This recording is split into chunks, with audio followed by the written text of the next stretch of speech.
welcome back. Here we are, still at Charlie 14, and flying from Amsterdam now back to Frankfurt. Let me just quickly fix the overlay here. So we're going from Amsterdam to Munich. Well, theoretically, I'm not even sure if we're going to reach Munich, but we'll try our best, right? 27 Foxtrot. And, oops, 27 Foxtrot, and we are offline. This flight. Good. Right, this should be correct now. And Peter, hello, back again. Fabian, hello. Lewis, best ever intro on Twitch. Thank you so much, Lewis, for the flowers. Good. We've already loaded the aircraft. I'm already just reaching the point where I need to work out the Takeoff performance. Now, I've just checked the ATIS on VATSIM. Now, we're not on VATSIM, but I checked the ATIS. They do have 36 left for departure. Can you believe it? I'm going to take... let's see what intersection I can take. I'll take Victor 3 since we're not online. Sync the weather, sync load sheet, packs off 65 tons, calculate flaps 168. Yeah, we'll send that to the MCU. Good. So, ladies and gentlemen, welcome aboard the Captain Black Box Infotainment hello Marvin and Daron. Thank you so much for the 3 months. Los geht's, yeah. Pick up their pass so, first class. Thank you. Los Gates. Los Gates. John, have you thought about... well, you don't have to tell me now, John. I hope you've thought about a interesting failure that you want to give me. Then... yeah, we have the option to use something that I've created here. And Fabian also created that on our Discord. He's made a Excel file where you can also do the failure wheel. If you're interested, do it yourself. The thing is that also here in the FENIX, it does support random failures as well. But the last time, so what we did, we used this thing here, where, you know, we just spin, and it has literally all the failures that the FENIX has to offer in here. So we would spin that.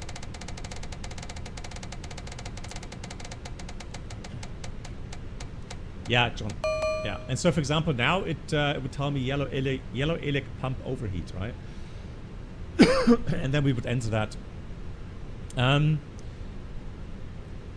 So John already gifted 5 subs, and for that he has the pleasure of giving me one failure himself, and then we'll do 1 spin of the wheel. And then we'll see as we go along. What else did I have last time regarding the options? So, yeah, I just checked again on YouTube. I don't know. I need to check again where exactly I can set the gifted sub option. I'm kind of, or the gifted membership option. Yeah, so Fishcopper here gave me some tips where I should look, but I haven't found the options there yet. So I need to do that in a quiet moment where I can read through everything correctly. But it does work on Twitch, obviously, and so yeah, 1 gifted sub is 1 spin of the wheel, 3 gifted subs is 3 spin of the wheel, 5 1 failure can be chosen directly from the list, plus 1 spin of the wheel, and so on. Autopilot. It does. Yeah, so Fishcop, once again, I can only thank you so much for your tremendous support, not just here with the super chat, but also with your help on this matter. Fishcop, thank you so much. And yes, of course, yeah. I think the list, even what did the list say? Yeah, 1 failure can be chosen plus 1 spin of the wheel. Absolutely. Bits. Well, I mean, you know. So the only thing, again, I can say that, you know, yeah, make it spicy, sure. You don't want to see me sweat, that's for sure. But you know, those that are very knowledgeable on the aircraft, you know, you can get me to crash the aircraft within minutes, right? So, you know, be aware of that. But I'll try to do as good as I can. Enjoy the Pod as well. Oh my god, yeah. So Pod, a huge supporter of the channel. Pod, greetings to you, and I hope you're doing well. I think Austin is also cold, right, in the US. There's a huge winter storm going on in the US right now. So so Pod, thank you so much for the 5, and again, same to you, Pod. You are now eligible to choose a failure in flight, and also we'll do one spin of the wheel. Looking forward to see what you have for me. Thank you so much, everyone, for your support. Cool. Let's get going, right? We're going to taxi out 36 left. It's a bit of a longer taxi routing. So everything's finished. Boarding is finished. We can leave to get to the spicy part. And also, thank you so much for the 35 months, Pod. It's very cold, icy, I can imagine. Well, it's weird though, isn't it, for Texas to have it that cold? Incredible. Yes, very cold. I see here. I can imagine, yeah. Okay, so we're all longing for springtime, right? Crazy. Good. Let's have a look at the airport. So we're parked here at Charlie 14, taxi out. It's via Alpha, and then it should still also later on. Welcome aboard the Captain Blackbox. Let me see here. Yeah, so outbound also is Alpha. And then we cross. Premium flight entertainment will be served. Thank you. Wow, beautiful airport. Wow. I was wondering where you are. Probably working, Yoda. Yoda, thank you so much for 75, and greetings to you. Yes, of course. And we just flew here on VATSIM with the professional service as always. How else, right? Good. So let's quickly read a checklist here, and then let's get going. So we go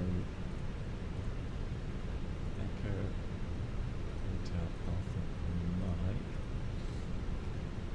So that's NADP 2990. Set that in a second. Checklist 320.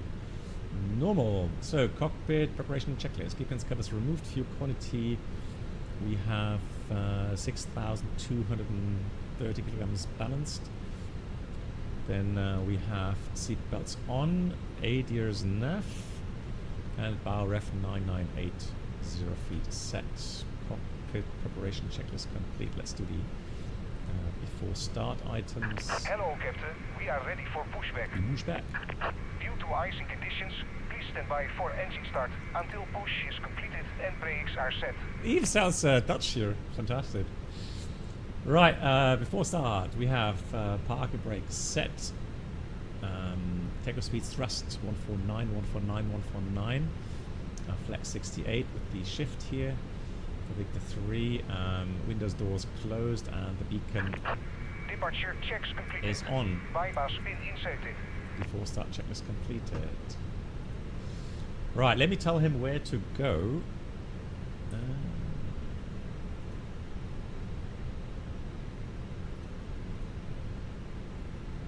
Here he goes.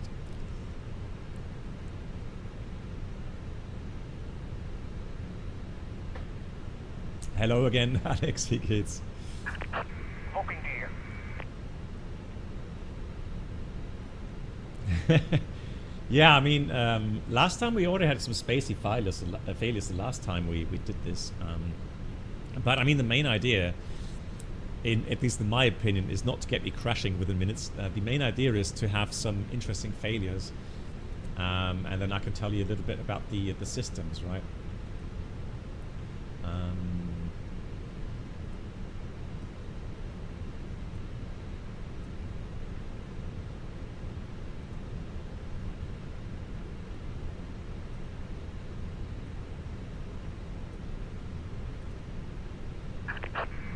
Parking brakes. Brakes released. Ready for Commencing push. push. Due to icing conditions, It's not really icing here, so we'll start the engines. Fuel pumps are on, we got APU bleed on. I can see that we have good pressure, so starting engine 1. Yeah, we did go direct low, yeah. Which for me, that wasn't really a surprise. I mean, you know, that was to be expected, right? Hey Beethoven, wie geht's? Greetings. How's the weather? Make me jealous. We're expecting a lot of snow. Snow is on its way now to Bremen. It is a beautiful livery, I agree. I agree.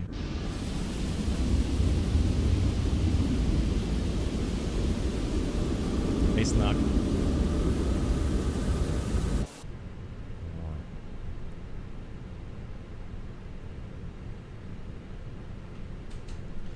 Available. Let's start engine 2. Person on this flight, and together with my crew, it's my pleasure to welcome you on board your Lufthansa and Star Alliance flight. Kindly make sure that your hand baggage is stowed safely and does not block the aisle or Please set emergency parking exit. brakes. Please switch off your laptop and place it in your hand baggage. You are welcome to use lighter devices such as mobile phones or tablets in flight mode. Please fasten your seat belts now and pull it tight. Together with my team, I wish you a pleasant stay here on board.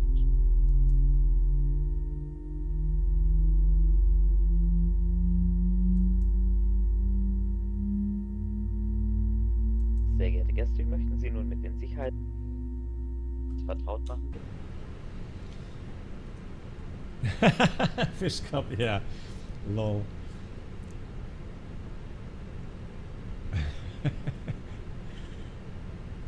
Cockpit to ground. We have a good engine start. Which is You pilot can disconnect. incapacitation. To get a longer stream. You guys. And ramp agent, hello to you.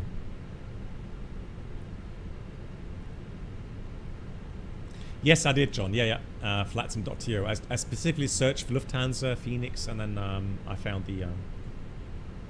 Oh.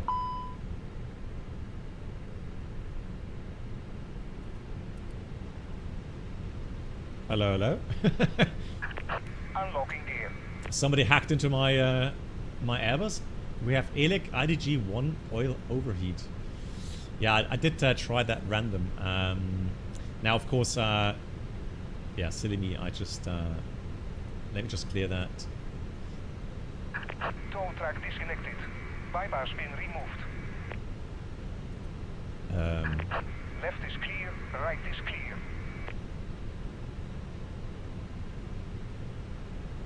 How do I reset that? So EHAM actions would be IDG-1 oil overheat and IDG-1 off. But that is a covered. Yeah, that would have to disconnect. Although I tell you what, I mean, that's interesting to talk about. Yeah, we could reset that in the IFB. But here's the thing, right? So according to MEL, we could check if we can fly without that generator. The thing is, of course, IRL, you would have to have maintenance procedure being done on the aircraft. But you know, you could fly probably... Exactly. I mean, that's why the switch is covered. So when you do that in flight, you cannot reconnect the IDG in flight, only on ground with maintenance. So let's go 34 here. Let me just see if we can dispatch without the... so AC main generation, IDGs, GCU or line contactor. We have 2 installed, number required 1, plug it yes. So 1 may be inoperative for a maximum of 10 days with the IDG not disconnected. Or 50 flight hours, IDG disconnected. Yeah. Whichever occurs first, provided ETOPS is not conducted and the flight out is limited to 33,500 feet. And the APU and AC auxiliary generation are operative and used throughout the flight. You have to check the APU fuel pump is operative and the oil AP oil consumption is checked and adequate by maintenance for intended flight or series of flights. So that's something maintenance would have to check, the APU oil value. All buses have to have power, and the indications and alerts for the remaining AC main generation and AC acceleration generation are operative, and the galley automatic load shed system is checked, operative. And then check landing capability. Now this does affect landing capability, so land 3 dual, Cat 3 dual probably isn't possible anymore. And also there's an ops procedure that we would have to do for us pilots. And let me see where I find that. Link doesn't work there. So let's check the ops. There we go. Operational procedures. Electricals 84. So let's go 84. Oops, 84. Yeah, so those are things now that we have to take into account. And of course, as we have the APU running throughout the flight, it does need extra fuel, right? So per hour,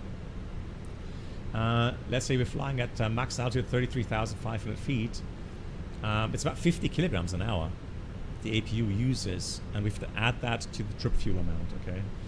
Then we have to check the galley shed stuff, etc., etc. So a lot of things you have to do. So I'm just demonstrating how this could be possible to fly in this condition, right? So the one main generator from engine 1 being inoperative, disconnected, and the APU generator supplying the AC bus 1, right? Exactly, yeah. I agree, that would be AP performance, I think, yeah. Good, let me have a look. So somebody says you can reset that.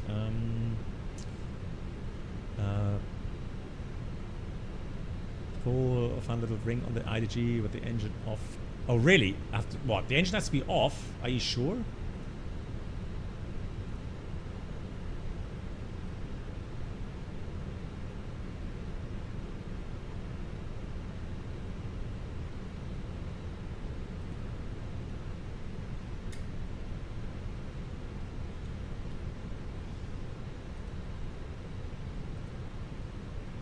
Right, let's clear that. Let's try it this way.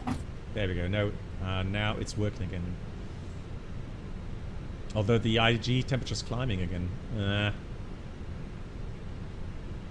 Let's see what happens, okay? Let's see if the failure is cleared, and it's just going to take some time to cool it down again. Alright, excellent. Let's do the after start flows. So we have aircraft clear. Here comes flaps 1. And that is all good. 1500 engine out. Good. The spoilers, that goes back to normal. Now we can switch the APU off. Do a quick flight control check. That was a bonus. Jacob, he says he can click failed on top next to the search. Ah, okay, yeah. But it didn't show up really, so. Oh, hang on, you're right. Thank you.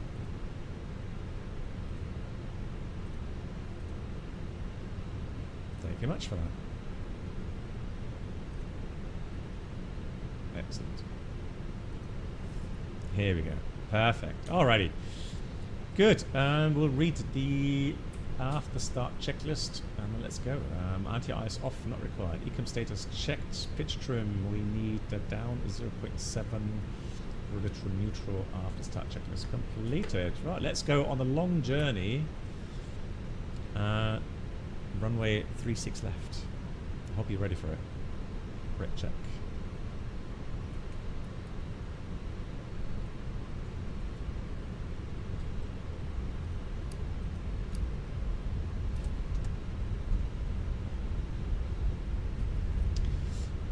Why is what's the white square? Oh, this one here on the PFD. So this is your maximum joystick or control stick inputs you can do. So when I go full left and full aft, you see how the cross goes to the maximum. So this shows me, and this also shows the pilot monitoring the inputs the pilot flying is doing. Okay. So this is one of the rare cases where, let's say I'm the captain and the pilot flying is the first officer, then I can see the inputs on takeoff at least until we lift it off. How the first officer is doing the inputs in the stick.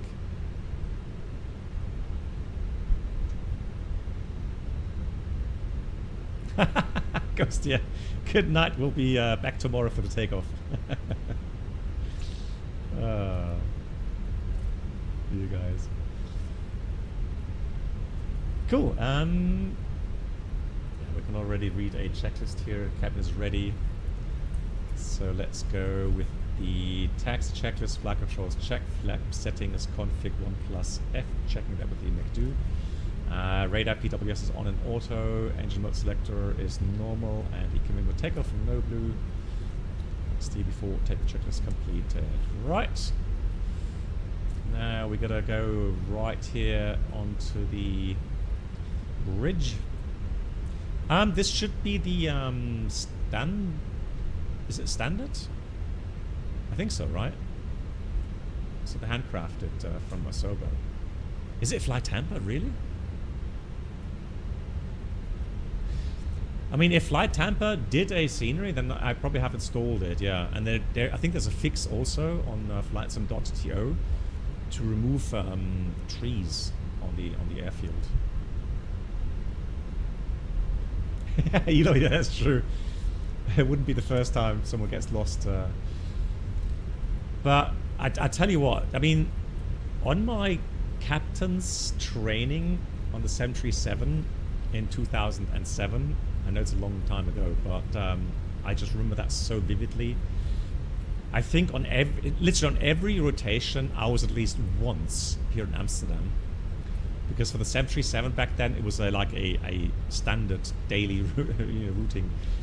And then even on my final check ride to become a captain, I was here in Amsterdam. And guess what? I got the worst, the worst kind of combination of arrival and departure runway you could think of. No joke. I got 18 right for landing. And then initially 24 was for departure, which I was like, yes, you know, great short taxi out, right? And then we prepared everything, including performance calculations for runway 24. And literally 3 minutes before pushback, my first officer said, Captain, sorry, we have 36 left for departure now. And I looked at him, I said, you've got to be joking. So, of course, we were so late because taxi in took like 20 minutes and then taxi out was again 20 minutes, right? And it was summertime, it was August. It was like 30 degrees outside. I was sweating like crazy. And the check captain, he was one of those check captains who was fair, but just didn't say anything. Right, so you never knew exactly if you're doing well or not, right? And I was getting so frustrated. And so my flight back to Frankfurt was leg number 10. And normally after 10 legs, if all is good, the check captain would say, congratulations, I hereby announce that you're now captain. And then you can go home. And the check captain would then fly as a captain for the remainder of the tour. So that way they would get also some landings and not just sit on the observer seat. But he didn't say anything. So I had to go to Nice and we were late. And I remember that we were on the apron in Frankfurt and then the ramp agent came on to me and said, Captain, bad news. And I'm saying, yeah, hit me. It can't get much worse now anyways. And he said, it looks like we're not going to get any luggage.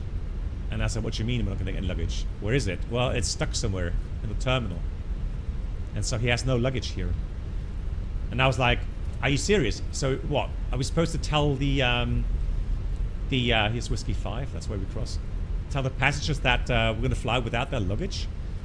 And Nice was always full house, right? And we had lots of, rich people going to Nice. And I was like, there's got to be some joke, right? Like, it's a slapstick, right? They do this on purpose to test me on my check ride, right? And so I looked at the check captain. He was grinning. He was like, you know, I'm enjoying this so much, and I'm enjoying seeing you sweat so hard, right? And I said, well, we'll start boarding, and we'll see how much luggage we get. You know, and I said, I'm optimistic we're gonna get some luggage. And in the end, literally almost all the luggage did arrive. And I did delay the flight for about 10 minutes. And so yeah, we got most of the luggage on board, luckily. But then I remember that, no joke, this actually happened. So we started the engines, and I was literally, I was sweating so hard, so much, because 737, yeah, we're driving to Munich, exactly. I was sweating so much because the air conditioning on the 737 on the classics was so bad. Even with APU running and APU supplying, you know, air conditioning, it just wasn't enough. The cockpit always heated up so badly, and I was sweating, and then I was so annoyed, you know, by the way things were going. And the check captain then on engine start, he said, "Yeah, so you know, what's the minimum N2 where you're allowed to put the start switch to run?" And no joke, I turned to him and I said, "You know what? Not now, please." And he said, "What do you mean not now?" I said, "Look, I'm sweating like crazy here. I just need a few minutes of peace and quiet, okay? During flight, you can ask me anything you want, but not now, okay?" And it was such a simple question, right? I think it was 20% was the absolute minimum N2 where you were allowed to put the start switch to run, right? And it was a baby question, right? Anyone knew that, and but I was so annoyed. I said, "Not now, okay? Just do me the favor. Just leave me alone for a few minutes, all right? And let me breathe." And so he was quite the first officer looked at me with big eyes, and like, "Uh-oh," you know. And man, I was so annoyed. I honestly was so annoyed. And then in cruising level, the check captain went outside and left us alone for a few minutes. And I said to the co-pilot, I said, "You gotta be kidding me! Like, you know, what's going on, right? I thought it was going well, and why am I still flying, right? It's leg number 11 now, or 12. I mean, the thing is that the first officer, he already knew the plan the check captain had. So the idea was, from the check captain, that he was going to give me my 4th stripe in Nice, because we were going to the hotel after the flight, to then, you know, have the option then to go and celebrate. Yeah, that's Victor 3. To celebrate in Nice, have a nice dinner together with the crew, right? So nice of him. Yeah, exactly. I didn't know about that plan. I was just saying, oh, he's just waiting for you to mess up, isn't he? So that he can say, Edge Patch, you failed, right? And so I was getting really frustrated. And you have to realize, this is after like 6 months of absolute intense training, absolute scrutiny, where everything you do is valued, everything is being, you know, noted, everything's being, you know, scored, and well, it was just such an intense phase, right? And I was just saying, please let it be over, for crying out loud. Danielle, hello. And he just wouldn't give that to me, right? And so the first up was saying, well, I think you're doing really well, you know, just, you know, stay calm. And I was like, yeah, right, you know. Yeah, but then we got to Nice, to the hotel, and then the captain said, he said, hey, stand by, everybody just, you know, come together. I'm really honored and you know, happy to announce that Lufthansa now has a new captain. And he gave me, I will never forget this, and I'll never forget the feeling I had. So he gave me the 4th stripe, right? So I got the epaulette with the 4 stripes. And yeah, he made a nice little speech, gave me a nice book as well as a present.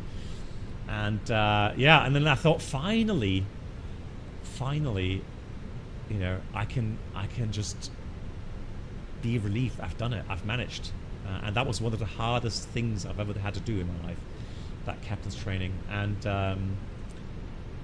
yeah, but I was so released. And so we were able to celebrate in the evening and breathe. Exactly.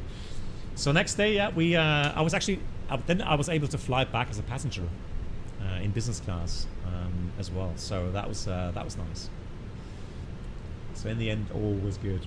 Right, let's do the lineup checklist. We have 36 left, Victor 3 with the shift, Pack 42 off, and TCAS is on TARA, and that's everything set. Are we ready, guys? Are we ready? We are ready. Running, chronos running. Let's get sterile cockpit in a second here. We'll do a rolling takeoff. And here we go. Oh, where's my... hang on. Well, there we go. Now we're ready. Take off. Manflex 68 SRS runway... No, not runway, which is ultra screw. Thruster set.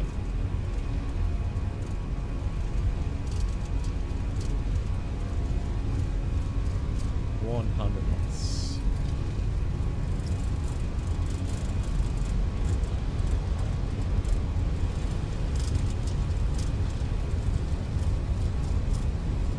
What? Rotate.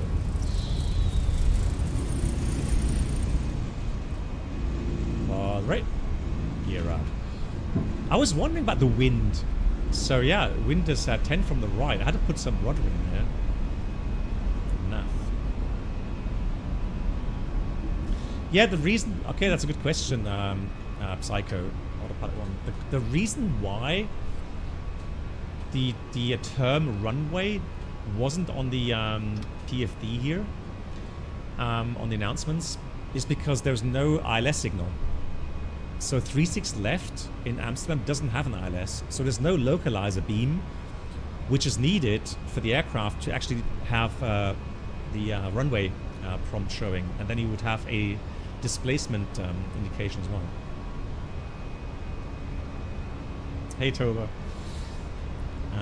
What would you say is the best moment in your flight career? Oh, this was the best. Yeah. I would definitely think from an emotional point of view, Flap 0. From an emotional point of view, I would say, yeah, that moment where I was, given the 4th stripe, was the most memorable moment and the best moment in my career. Yeah, not in my life.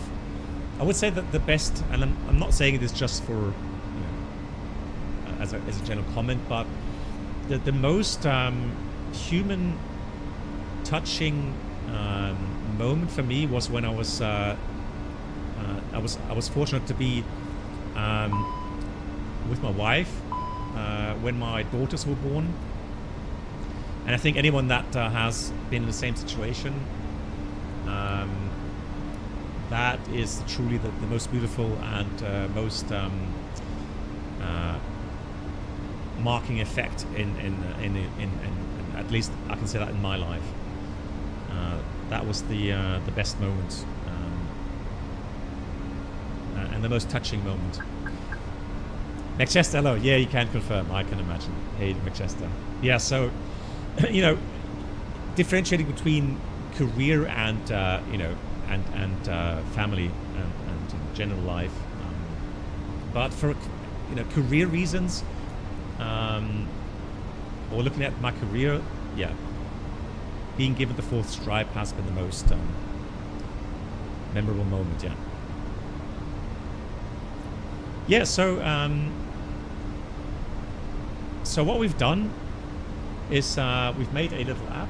Well, I've made a little app here where on my iPad I've programmed all the failures into the app here, and it's a spin wheel. And when I spin it, one of the 200 failures will pop up, and then we'll select that failure and activate the failure. So I don't know what failure we're going to get, but also we've been generously gifted today by 3 wonderful people. So Pod, John Tamira, and also on YouTube we had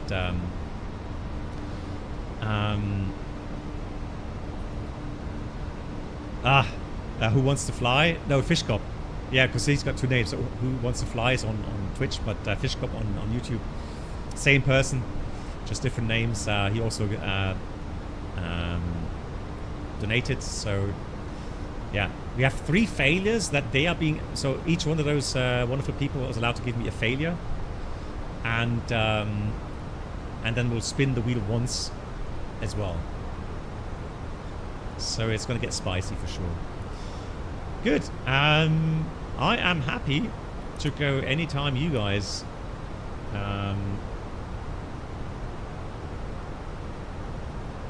but no pressure. You could give me the failure whenever you want. But also what you can do, so those that have been have gifted, you can tell me now to spin the wheel, and then give me your failure later. Whatever you want to do. Many options.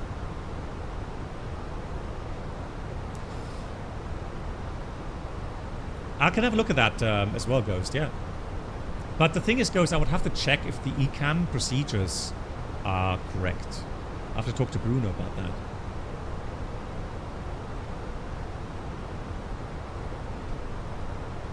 Yeah, family is definitely more important than a job. I agree. Hey, Lewis, you as well? Yeah, you got you remember that very well. I know, right? It's crazy, Lewis. So my older daughter, she's gonna be 30 this year. She is 29. She's gonna be 30 this year. Can't believe it.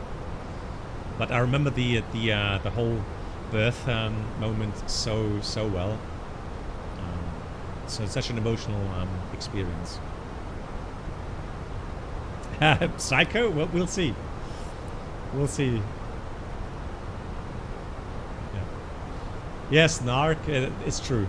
I agree. It's definitely a handful these days. With all these different add-ons. Hey, Nicholas. Yeah. Also emotional, Nicholas. I agree, but not quite as emotional as child's birth, right? Right, beautiful,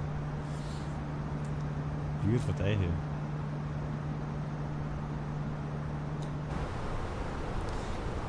$800 faults? Are you sure, George? I never saw that many failures there. 800?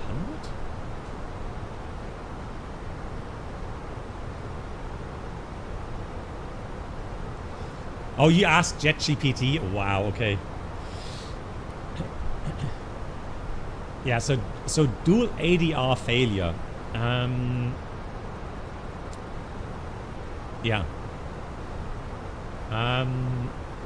It's going to be hard to simulate an ADR disagree with unreliable airspeed.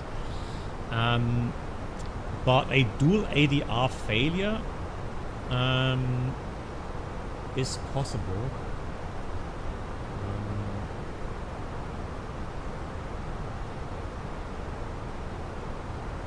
I'm just going to start the FSI panel.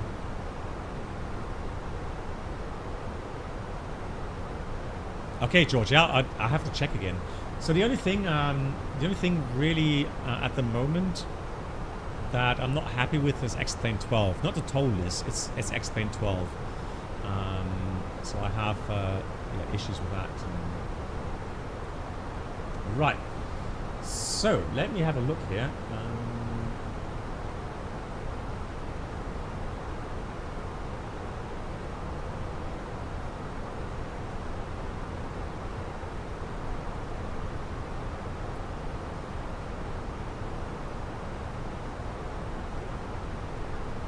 Good, so let me explain something about the ADR then, okay? So, if you look on the overhead panel, these are the newer ADR systems. So the older ones, they had a keyboard with them, right? And some indications.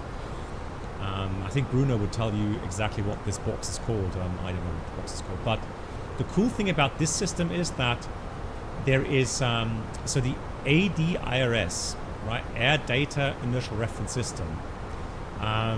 It doesn't look like much, but or included in those switches is a system behind that literally gives you all the data you need to fly the aircraft.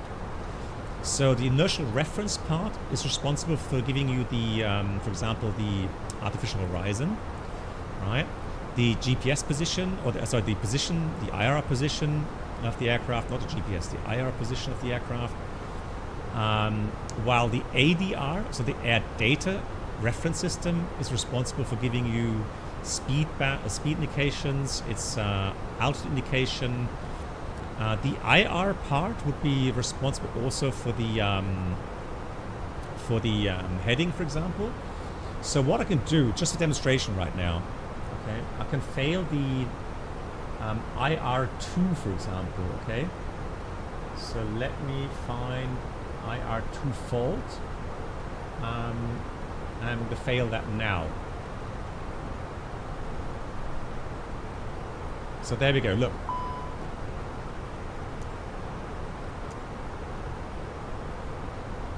Right, so, hey Valley, so you can see that the aircraft's still flying. We're still with autopilot on. We're in normal law. So the green, those green double dashes here shows me that the protections are still valid. So we're in normal law, but the first officer, exactly, I mean, we'll get to that in a second. So the first officer would say, Captain, I think we have a problem. I've lost my attitude indicator and no map anymore on the nav display. And you can also see the speed indication from the ADR2 part is still there, and the altitude is also still there, right? But the heading is lost, attitude, and the map display. So let's try the autopilot 2. I'm going to switch off the autopilot here. Alright, let's try autopilot 2. Nope. It's not working. But autopilot 1 is working. Right, let's go back to nav. Let's go back to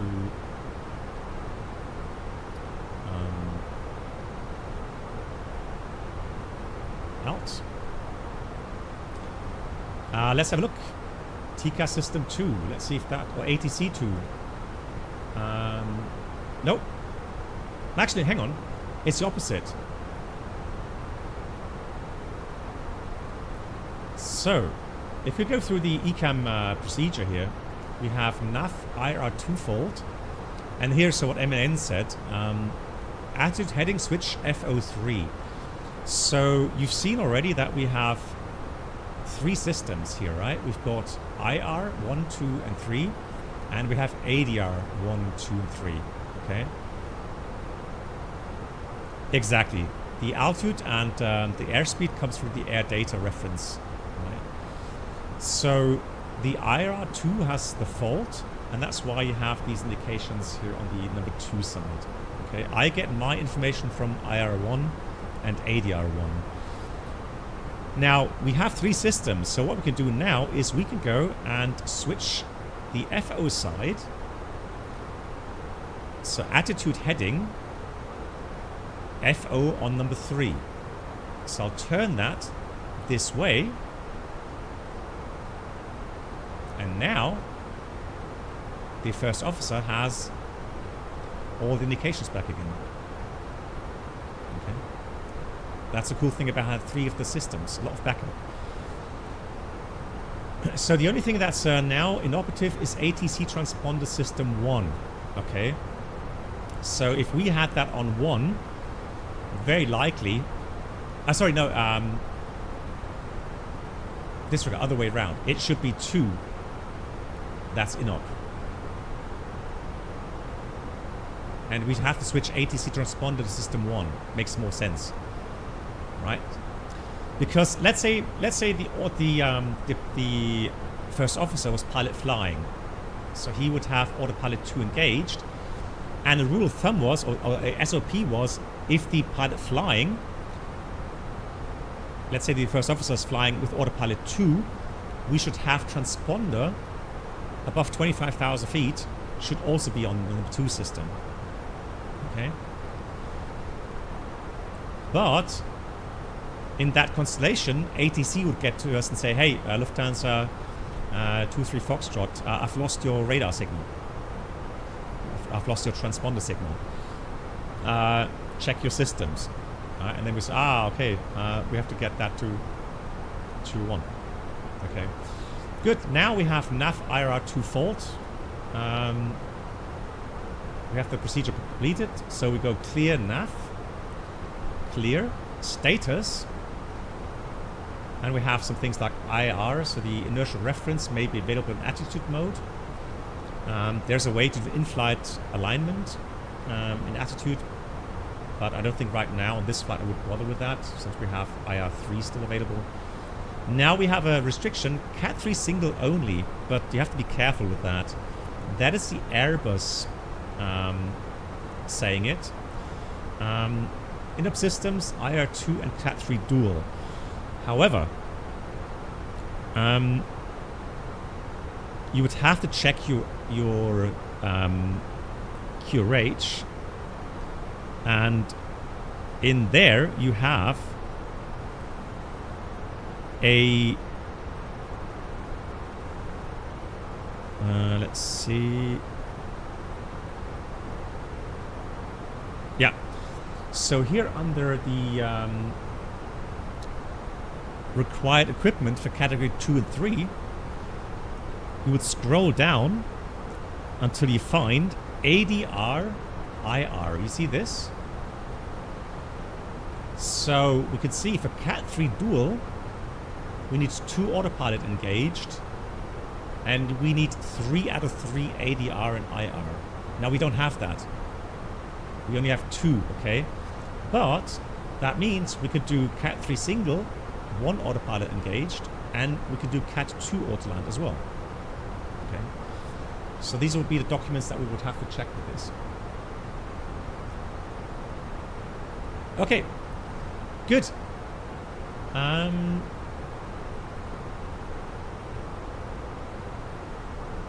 Let's clear that malfunction again. That was just for demonstration.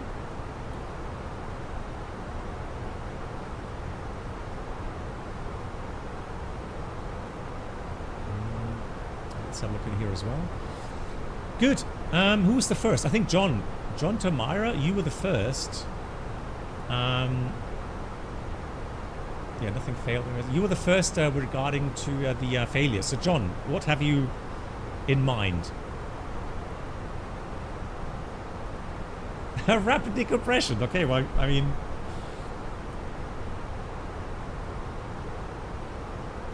There we go. Rapid decompression.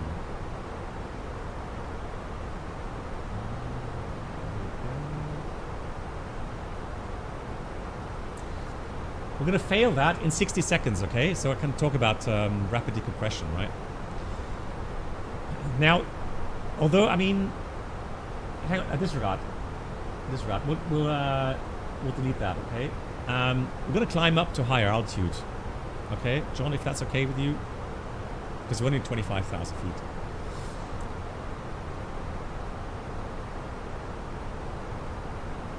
If ADR2 fails, will autothrottle be available? We can try that. Let me try that.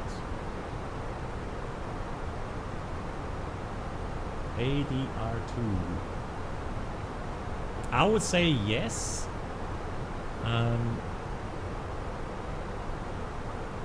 Yeah, because I think as well it has 2 channels. So let's fail ADR2.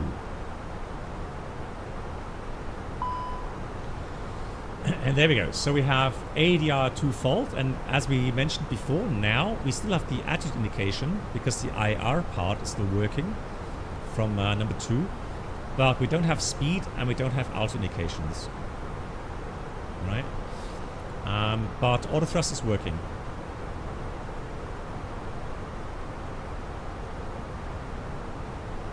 Clear that malfunction again. And there we go. Back to normal. Good.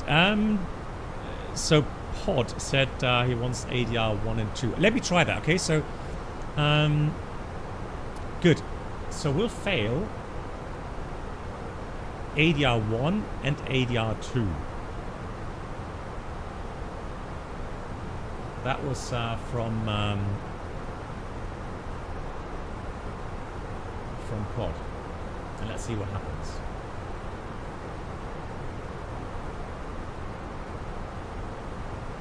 So, navigation, ADR2, fail now. Okay, so very likely we're going to get autopilot disconnect in a second, and probably alternate law. So here's ADR twofold, and ADR1 will follow very shortly.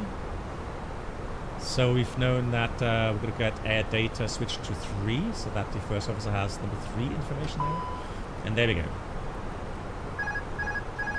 So, I've got no more speed, no more altitude, thrust lock, autopilot off. Let's move the thrust levers manually. And then in this case I would say to the first officer, you have control. Be careful. So we have alternate law. Let's continue climbing here for a second. Right, we have autoflight, autopilot off. So that's the consequence. The cargo pilot, okay, have a good rest. See you next time.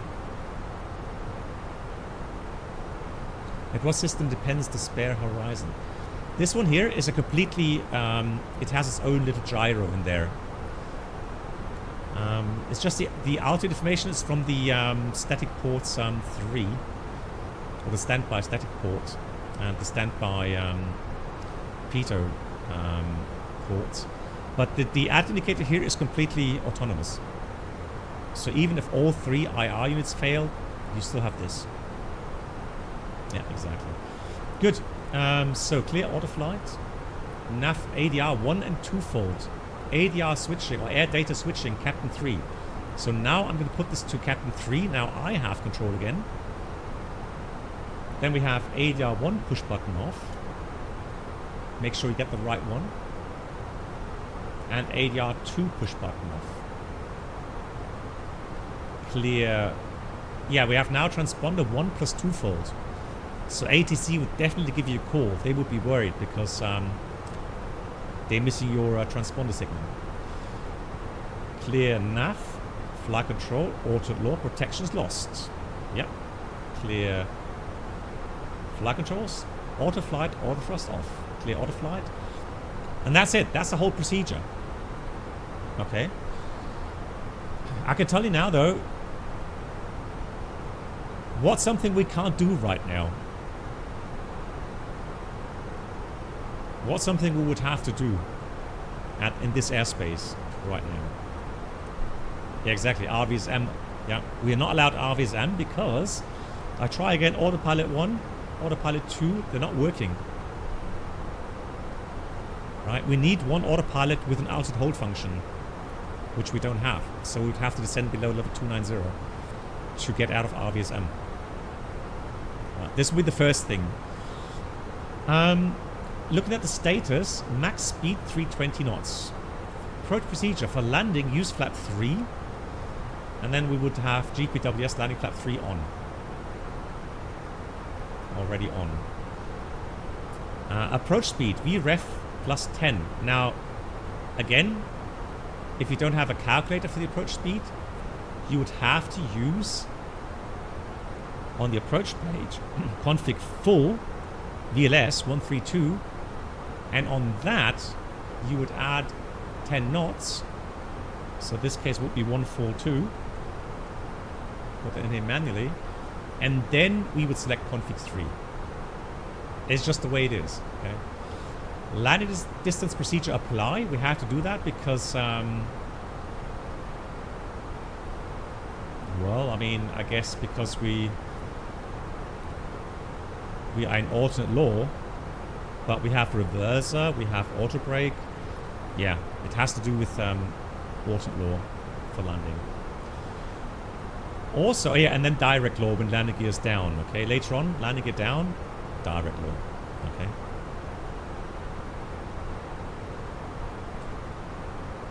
Oh, nice, interesting information, Capitan. Yeah. So on the ground, the altimeter, we do an altimeter check on the ground. And if they are more often off by more than 200 feet on the ground, you can't fly RVSM. Okay, interesting. Yeah. Good. So, pod Oh yeah, and then we have to do one spin of the wheel here for pod, and also for John, and then we get to Fish Cop. Good. Right, let's do one spin here. Let's see what happens. Well, alternate law is a function, a flight control function, where the fly-by-wire system will not protect the aircraft completely anymore. There may be some localizer. Okay. Oof, that's not too bad. Failures, navigation, localizer. So it's this one here. Let's fail it.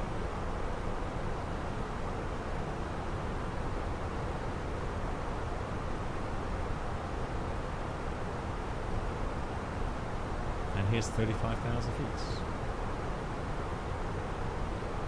Okay, so localizer failed. It starts to be a bad day at the office, I agree. Good. Whizball, hello to you. Yeah, me too. I'm also gonna have some words for engineering. Good. And Whizball, thanks for the 50 1 months. Yo, hope you're doing good, Whizball. Nice to see you. Greetings. Here's a nice flyby. Performance now is nice. I have a feeling it had to do with VATSIM and the traffic there. Right, let's reduce the engine power a little bit. Very twitchy flight controls. Gotta be careful. Okay, good.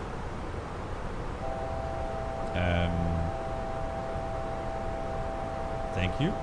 That was a bit weird. Felt like the flight control was frozen. Interesting. Okay. It is the 100-year livery. Yeah.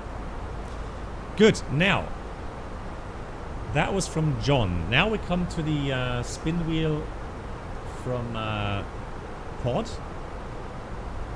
So he was allowed to choose one failure. That was ADR 1 and 2 fold. Now we do the spin of the wheel.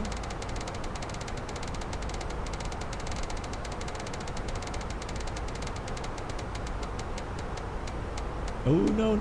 Oh no! Oh no! Oh, I hate AC failures. Oh. AC bus 226 volts.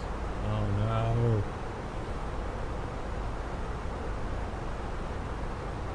Electric. AC bus. Hang on, what was it? Bus 226 volts. Okay, this could get really spicy soon.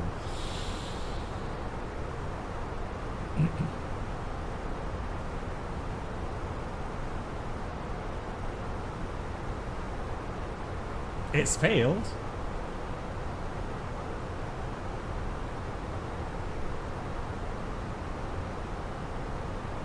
It is failed. I guess it's not. I guess we're lucky. Maybe it's not anything really special. Okay. Good. Now let me ask. Fishkop what failure he's choosing. I want to be choosing now, or later.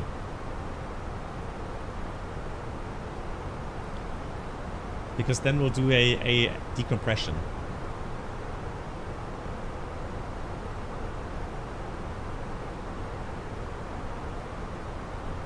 No, there's different sub buses. So that there will be a 110 volt bus, but there's also a 26 volt bus. And I guess maybe there's only smaller kind of electrical components that are connected to that. So it's not as bad as the 110 volt bus. Right, while we wait for the answer from Fishkop, let me go quickly through the rest. So when landing it down, direct law, and currently we have flight control protections, ADR 1 and 2, load alleviation function in up, autopilot 1 and 2, auto thrust, cat 2 is in up, transponder 1 and 2 in up, and GPWS terrain also in up. And so that will be the procedure completed.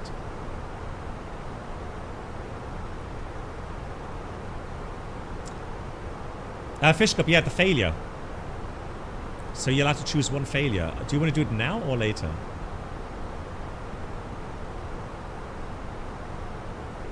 Yeah, Valley about it, but there is a an AC6226.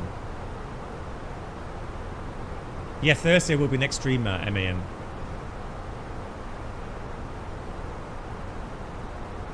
And then Saturday as well, next week.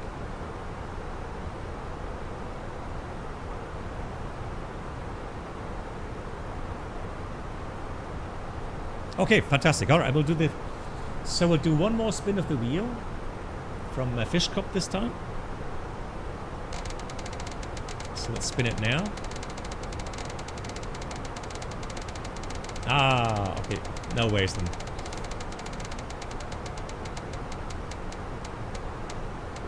Oh, hydraulic pump yellow failure. That's not too bad though, is it? So we don't need it now. Hydraulic power. Yellow electro. Oh no.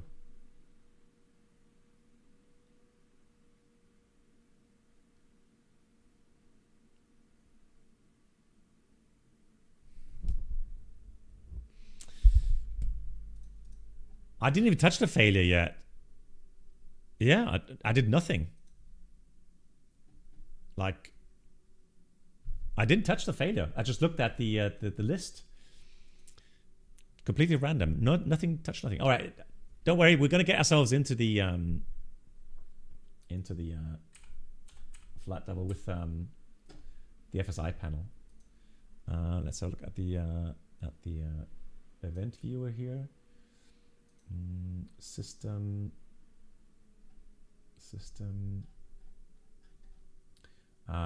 application, right? Application error. It says this here.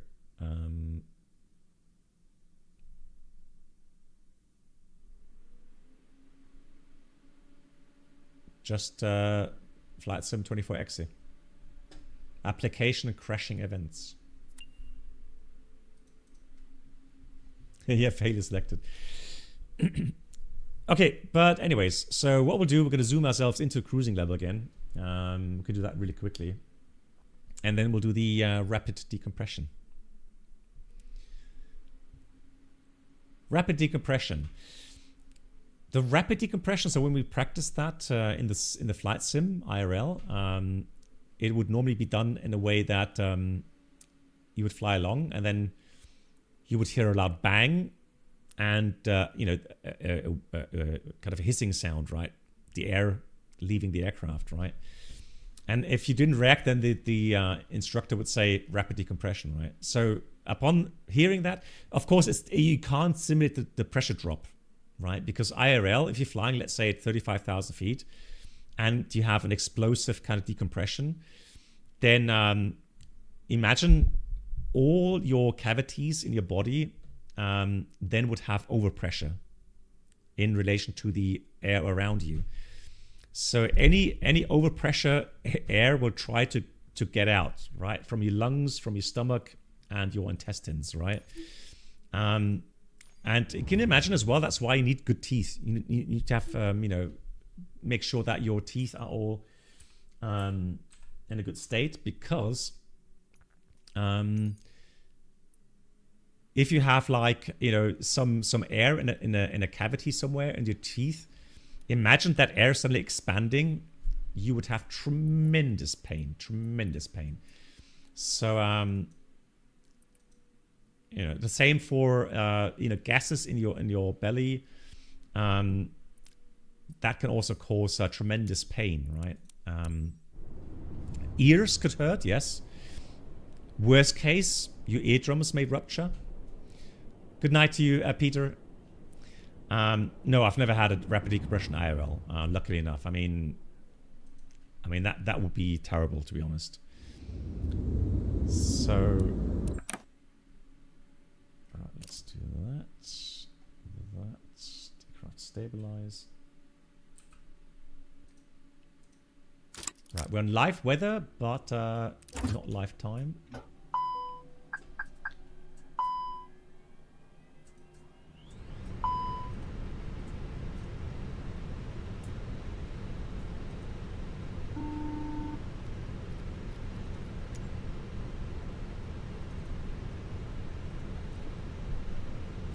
Good. So I'm going to get the aircraft back on track. Now I'm going to quickly go and load the flight plan, and then we can go put ourselves at some waypoint en route. So let's do that. Let me see menu, flight init, request.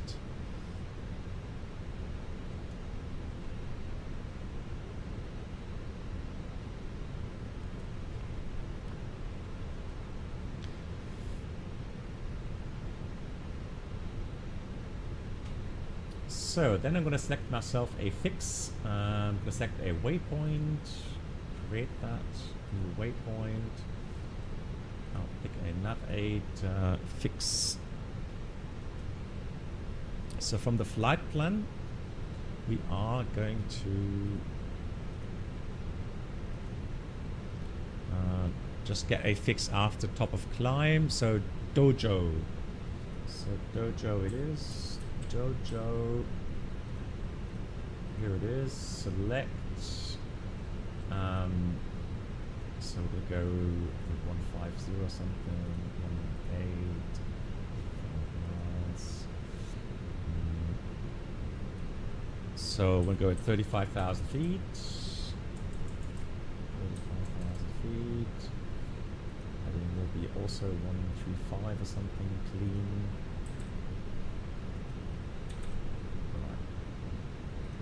Save waypoint, and then validate and remove the aircraft. Here's coming up.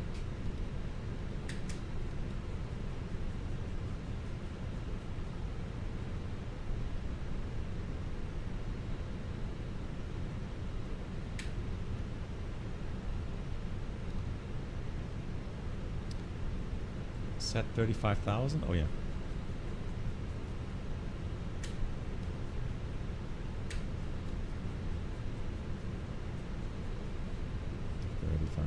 It is.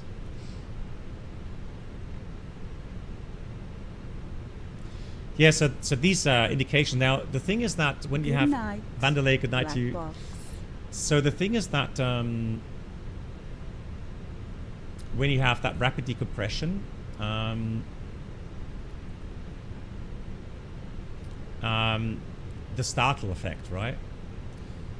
So that's something, you know, you have in 35,000 feet, you have maybe 20 seconds, 30 seconds time of useful consciousness, right? So if you don't get your mask on to get some extra oxygen, then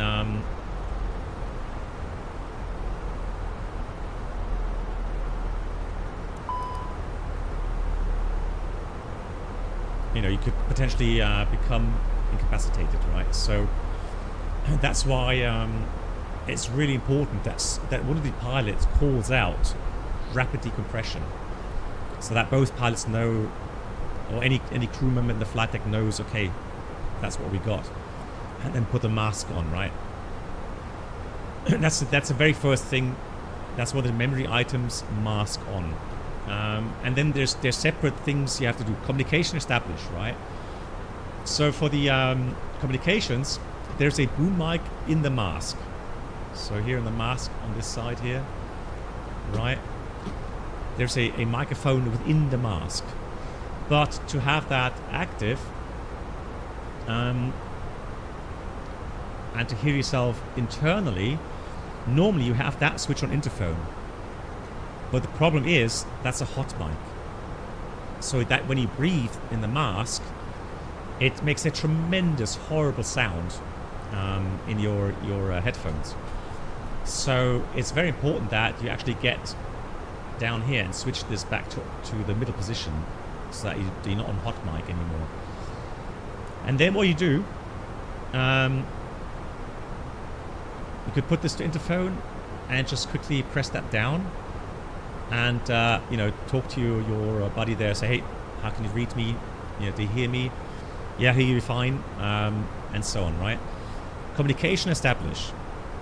And then the items are split in two parts. So one is flying part. So the pilot flying has to set the autopilot and start the descent, while the other pilot, so the pilot monitoring, has to switch on the seatbelt signs. And if the altitude is above, the cabin altitude is above, is it 10,000 feet or something? Then you would have the mask manual on. Press that. Yeah. To make sure they max the. I mean, they should be dropping out automatically at a certain altitude. I think it's like 13,000 feet cabin altitude or something. They would drop out automatically, and then.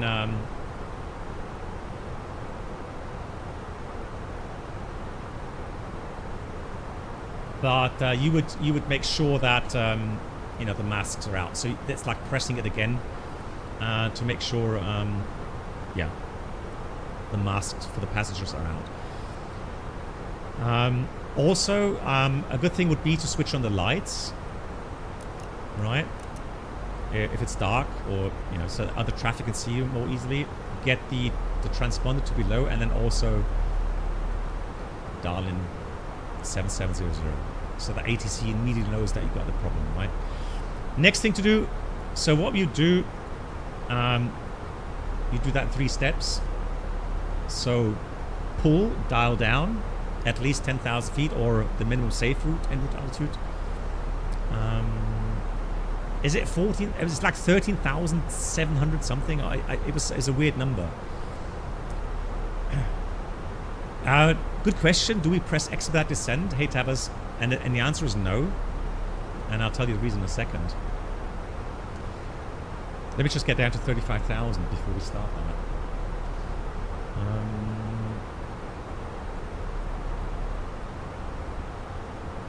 Yes, around 30. So I think I would have to check that. What exactly that is? What altitude? They would release the mask automatically. Good. So then we would fly. We would try to get off the airway, just in case there's someone below us on the same airway or opposite. Hey Chris. So we go off the airway, then make sure we descend, and also keep the current airspeed.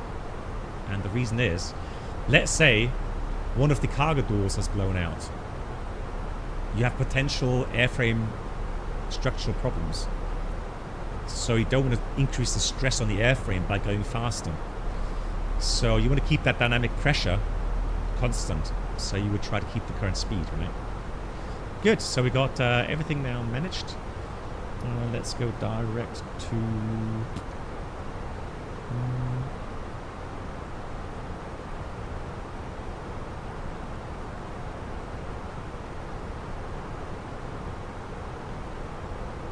what was the fix? The fix was... Hey V-Chris, thank you much for gifting us up to Tavas. And V-Chris, that means one spin of the wheel. New subscribers should now pick up their pass. Let's go direct to Taboom. Thank you. And let's continue with the routing there. V-Chris, thank you so much for that. Right, insert Taboom. And from there it's airway... let's have a quick look. Airway... Oh, it's started Bombi. Okay.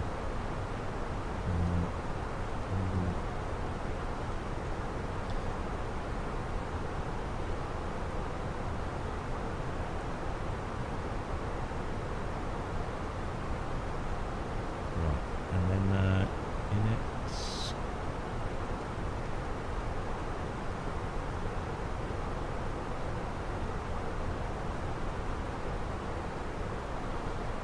Good. So, just to get that in there real quickly, and then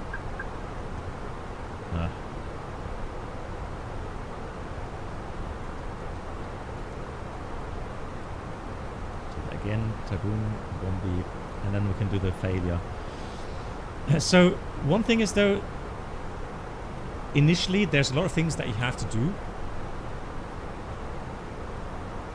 Thank you much for the FCOM quote there. So each container opens automatically, allowed mask to drop if the cabin pressure altitude exceeds 14,000. Okay, but yeah.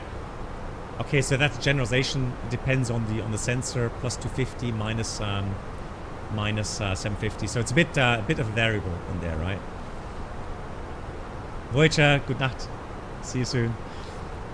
Good. I'm going to get the failure in here now, not through the FSI panel, just to make sure it's not interfering. So let's do air conditioning, decompression.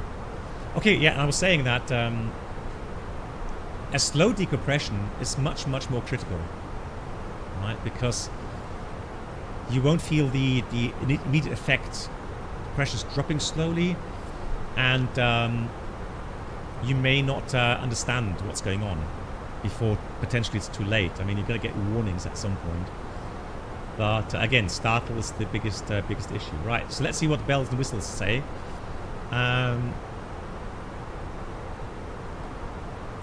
Seconds until failure. Let's do 30 seconds, okay?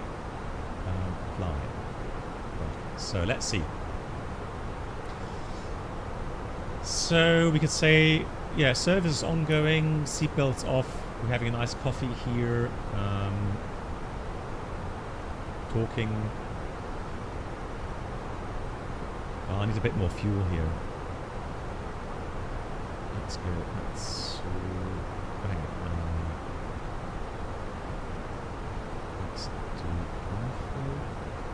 fuel. Let's get a bit more fuel in here. Right, because the cabin altitude, vertical speed. So this now we would hear, oh, rapid decompression, oh, cabin decompression, masks on. So we put the masks on. Right, and cabin pressure, excess cabin altitude. There we go. So let's do the emergency descent. So mayday, mayday, mayday. My first officer was 7700. I am going to dial down. So get the thrust idle descent going. 10,000 is the lowest we go for sure. Heading, let's get off the airway. And let's make sure we have the current speed indicated latched. There we go. The first officer, seatbelt signs on. Right, masks. Make sure system is on. 7700. TCAS to be low. And then I put the speed brakes out. Yeah, exactly. The A350 has automatic function, yeah. Yeah. Buy a mask for more immersion, right. Good, and you can see now, we're starting to get some good rate. Could we increase the rate? Potentially, yes. Let me start the chrono here. See how long it takes to get down to 10,000 feet, okay? Chrono is running. Let's say we're already running for 1 minute, okay? So now that we've got the masks on, we've done the initial memory items. Now we do the checklist in EHAM. So EHAM actions, cabin pressurization, excess cabin altitude, crew oxygen mask use, we are doing that. Emerge descent initiate, we do that. Speed, max appropriate, we'll leave that as it is right now. Engine mode selector, ignition. ATC notify, yeah, mayday, mayday, mayday, Lufthansa 23 Foxtrot, emergency descent. Copied. Cabin crew advice. Now we go PA. Emergency descent. To make sure everyone in the cabin now understands. A, we have emergency descent. 2, we, the pilots, are alive. Very important, right? So then next page. Yeah, PA announced. Transponder 7700 is announced. And max flight level 100. Or, if it's higher, the minimum en route or the maximum off-route altitude. Now, if cabin altitude above 14,000 feet, it is PAX oxygen mask manual on. Right, let's try that again. It is manual on. Press that. Now, low differential pressure, okay. Now, next one is cabin excess, or cabin pressure, low differential pressure. Expect high cabin rate, okay. Now, this doesn't make sense, right? Aircraft, vertical speed reduce, negative, right? So, clear cabin pressure. Status, max flight level 100. And that's the procedure completed.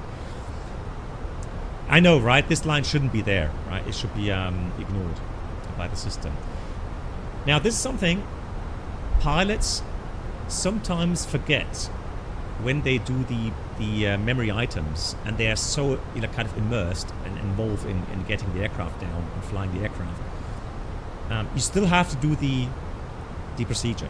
It's very important, right? So you have to find the point where you come from memory items and actually switch over to the EHAM. Yes, absolutely. So seatbelt signs should come automatically. Sometimes there's an automatic announcement. It would say extinguish all cigarettes, blah blah blah, right? Which shouldn't be on anyways, but yeah, depends on the aircraft configuration. It would have automatic announcement as well. Now, there was a question: couldn't we increase the speed to get a higher descent rate? Yes, but as long as we don't know what caused that explosive decompression, if anything, you could have a big gaping hole somewhere in the fuselage. There was a case on the 747 where an oxygen bottle blew in the front cargo compartment and ripped a big hole into the fuselage. Right, so what you don't want to do is add stress on the airframe by increasing your airspeed and increase the dynamic pressure, right? So that's why we keep the speed if we're not sure what's causing it. It's the now I'm using DLSS with the 4.5. There is some blurring if it's very fast, but otherwise, if you have more normal kind of climb descent rates, it's not as bad. No, Pod. In this case, no. In this case, you dial in 7700 and sure, you would tell ATC as quickly as possible, but all the other items are much more important. Get your mask on, right? Make sure you start descent. Make sure your passengers are getting oxygen. So by hammering in 7700, ATC will have a big red blob appear on their scope, right? And they will know that you've got a problem. And then you would tell them, that you're descending quickly, right? Good.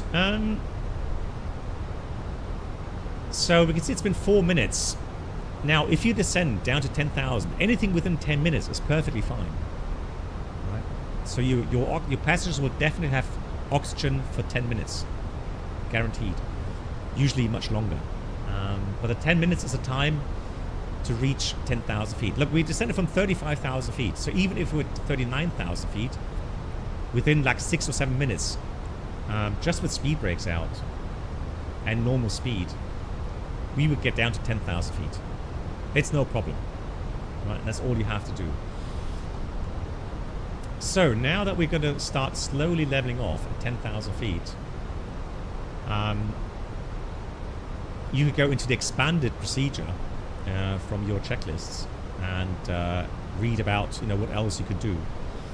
So now at 10,000 feet we could take off our oxygen masks, right? Because you could breathe normally now. The same for passengers, right? So, and that's something I would do, right? So when we reach 10,000 feet, I would get my mask off, reestablish communication again in the oh yeah, expedite. So the thing with expedite, if you have that button, if you press that, the speed bug will jump to Mach 0.80 or I don't know, 320 feet or something, 320 knots or something. It would cause a tremendous pitch down of the aircraft, and very likely it would overshoot that speed target. So you would get into overspeed, right? And be aware, the dynamic pressure goes up exponentially as you increase speed. So you would put on a tremendous amount of stress on the airframe, and I cannot stress that enough. If you're unsure what caused your decompression, you should not speed up, right? And again, look, we're now 10,000 feet within 7 minutes. It's been very comfortable, right? there's no need to get down faster. What's the point? The only thing you would create is people having much more problem with their ears, much more discomfort, because you are increasing the rate of descent. And be aware, you're not under pressure anymore. So if you are descending at 7,000, 8,000 feet per minute, maybe even 10,000 feet a minute, that's what you'll have your pressure changes in the cabin as well. It will cause you tremendous pain in the ears, potentially. Right? So there's no point in doing that. Okay? So just go, speed brakes out, keep the speed, go down. 7 minutes. Easy. Okay? Good. Now, of course, I would call the purser. I would call the PA. I would say purser at interphone. Right? Purser at interphone. Now the purser would come onto the interphone. And I would say, okay, I'm going to leave the seatbelts on. You can get up out of your seat wherever you are. Go and check the cabin. Tell me about the situation there in the cabin. Tell me if you have any injured passengers. Check for unconscious passengers, etc., etc. Right? Give me feedback as quickly as you can. Without saying, we would have by now scanned the area for potential diversion airports, and I already knew that we're near Frankfurt. So yes, of course, I wouldn't go fly past Frankfurt. I would probably circle somewhere near, Frankfurt, right, and prepare everything to land there, right. I wouldn't go continue flying to Munich or something like that.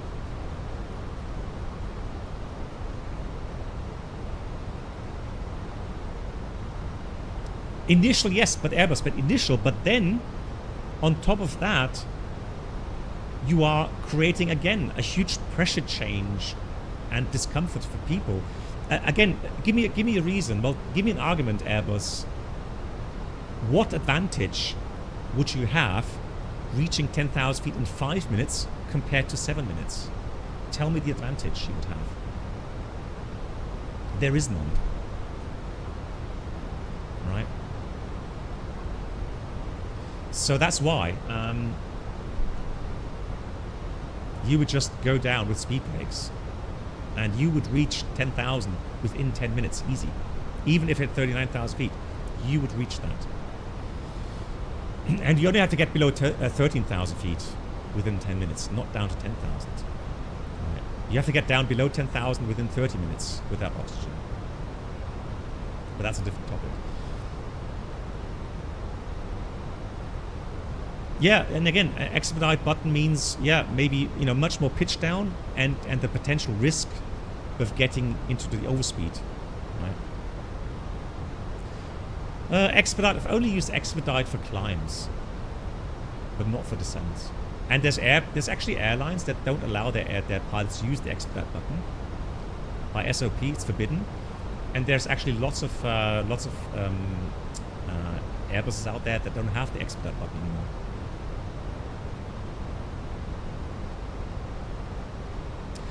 Now, of course, if you have autopilot 1 and 2 inoperative, then you would have to fly manually. Simple as that, right? Exactly. Some don't even have the expedite button. Exactly that. Cool. Hey, 777 driver. Standing here in JFK with the ASA MD-11. Nice. Yeah, blowing snow. Oh, I can imagine. Yeah. Good. Did we have all the failure wheel? Oh no, Vicris gifted another one. So we have one more failure wheel. So let's do that. Let's spin. As we fly towards Munich.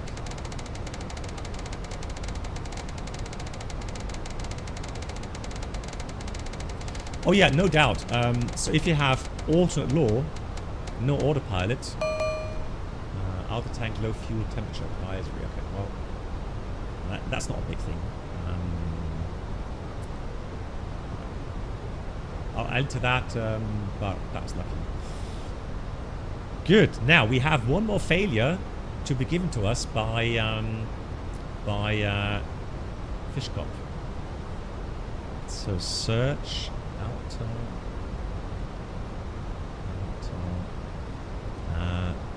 tank low fuel tank advisory.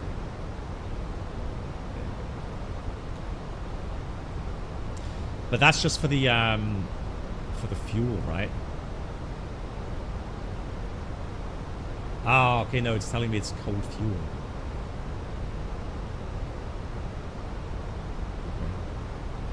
I mean, there's not much we can do. We're low level. We have TAT +4, so that shouldn't be.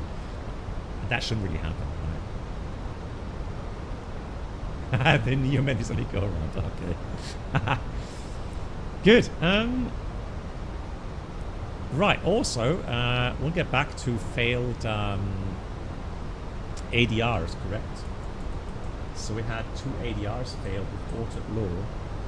So we had 1 failed, and we had 2 failed.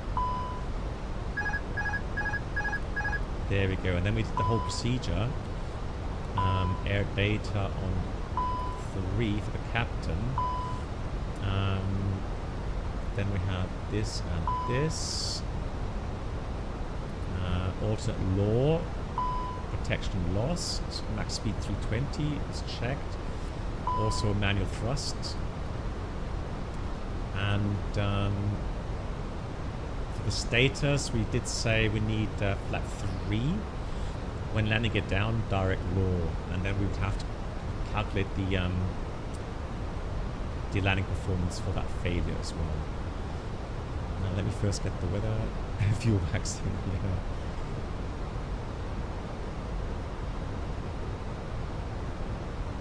Fish Cup, we have currently about 90 miles, I think, to Munich. So maybe 15 minutes. Not much. Oh, we have. Oh, nice. Oh, we have spicy weather. But that was for 13:20. I guess it's giving me the weather. Hold on. So we are on historic weather, right? Yeah. So we should have fog. And we can only do Cat 1. Spicy. No autoland. Overcast to 100.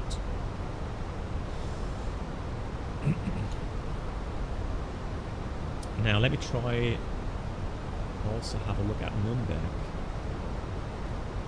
Okay, if anything goes wrong we can still go to Nürnberg, okay? But we're going to try Munich, shall we? Alrighty. Well, I mean, Fish Cup can choose. He will choose the failure. In the meantime, let's just prepare the approach. So we are going to fly. Let's do, I think 08, no 26. Let's go 26 then. Arrival. We'll go 26 right. ILS, of course. We'll do that via Landu 26. And currently going to proceed back to Landu. There it is. So we'll go direct to Landu. And then we'll have a disco. And then we'll go down to Budek.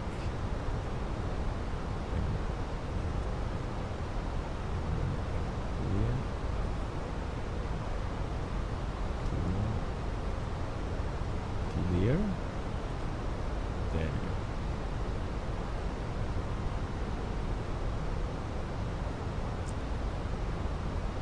Oh, the localizer. Ay. Okay. Okay. You're right. Localizer. Yeah, we have to do it. I agree. Yeah. You are correct. Localizer. Failed. Yeah. Correct. Oh yes, that was before the sim crashed. Yes, you're right. So yellow ilic pump, right? So yeah. You're correct. Yellow. Ilic. There we go. That was the one, right?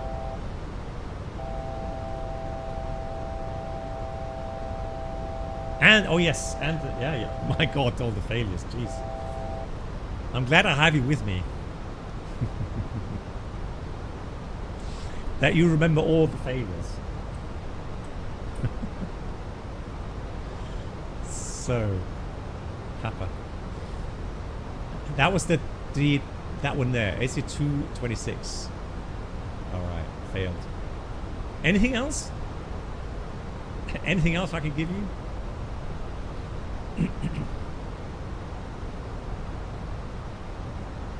Yeah, that's true, John. Yeah, that was a legendary film. Yeah, I remember that as well. It's just a flesh wound. He was saying nothing serious, just a flesh wound. Oh. Yeah. Now, of course,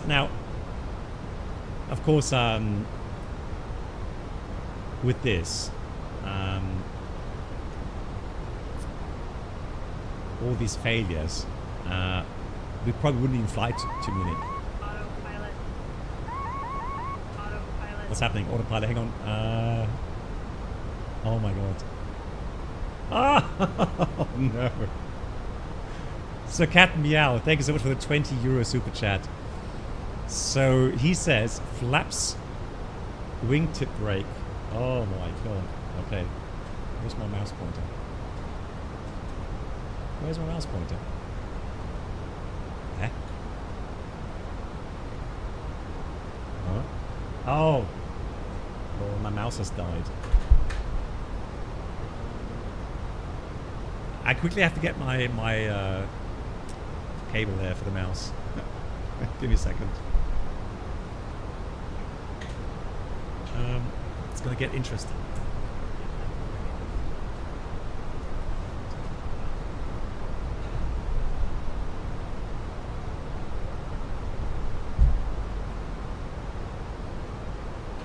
And the mouse did, yeah.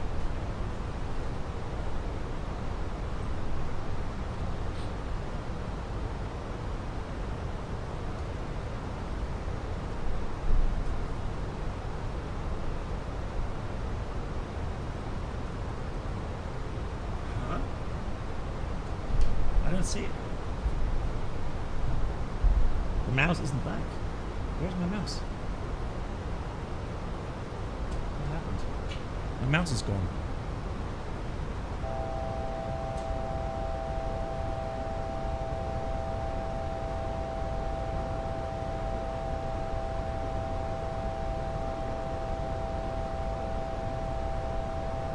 Oh, there it is. Ah, it's back. I've got it back again. Oh, thank God for that. Right, we're back in business. Good. So where were we?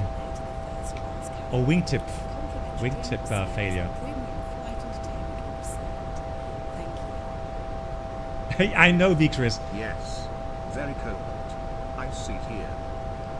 So the problem I have is, ever since I've got this installed here, I've got to do like gymnastics to get in and out of the seat, which is crazy.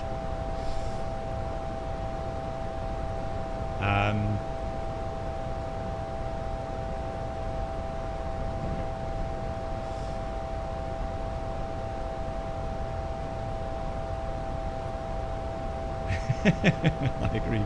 Good. Okay, where were we? We were saying a wingtip break. Okay, so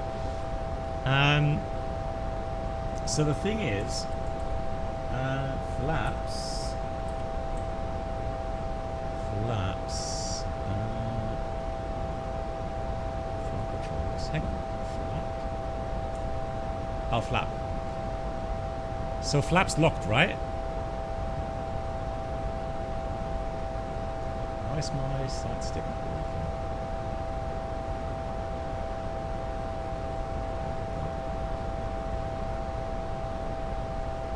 Yeah, flap's locked, right? That's the one. Yeah, diaplores are crazy. Good. So, now normally the main thing is, very often, we would not even get the message that the flaps are locked. It depends on what has broken within the whole system. But right now we're lucky enough to get the the early message there, right? So it says flight control, flaps locked. Now, if it says wingtip brake on, bad luck, because whatever you do, you cannot get it unstuck in flight. It's a safety feature. For example, it's there to prevent asymmetric movement of the flaps, which could potentially get the aircraft uncontrollable. And so that's unlucky, but that can only be solved on the ground. So whatever we do, we only have slats. Now we can put the slats out fully, but we can't get the flaps out. So there isn't much of a procedure. So we could just say clear flight controls. However, now we have, well, still the same. Oh, the only difference really is so flap 3, and he's saying, but hang on, we don't have flaps. Yeah, correct, but we have slats. So the slats, we will put into position 3. Okay. Now, the only thing that's different to the previous failure, we now have to do a VREF plus 25. Okay. So as we mentioned, we take the flat full VLS, and on top of that, we add the 25. So it's 148 knots approach speed. And the pitch is going to be crazy. Hey, Huber. The rest is pretty much the same. Max speed 320, use flaps 3. GPW's flap mode off. So flap mode 3. Then we still have alternate law protection lost, and when landing gear down, direct law. In-up systems, flight control protection, ADR 1 and 2, flaps, low deviation function, autopilot 1 and 2, auto thrust, cat 2, transponder, GPWS. But we're still flying. Good. Remove status, e-connections completed.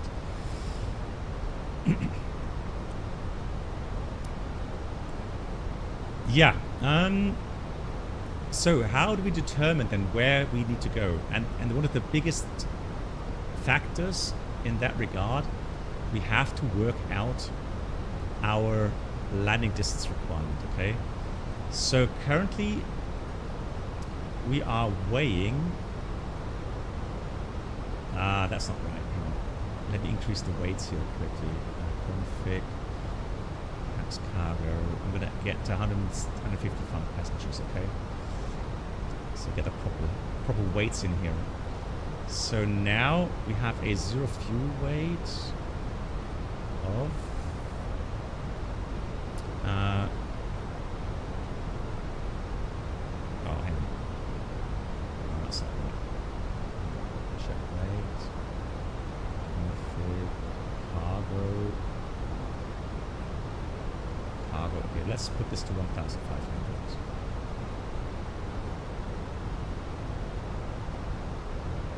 I can't change the cargo in flight? Huh?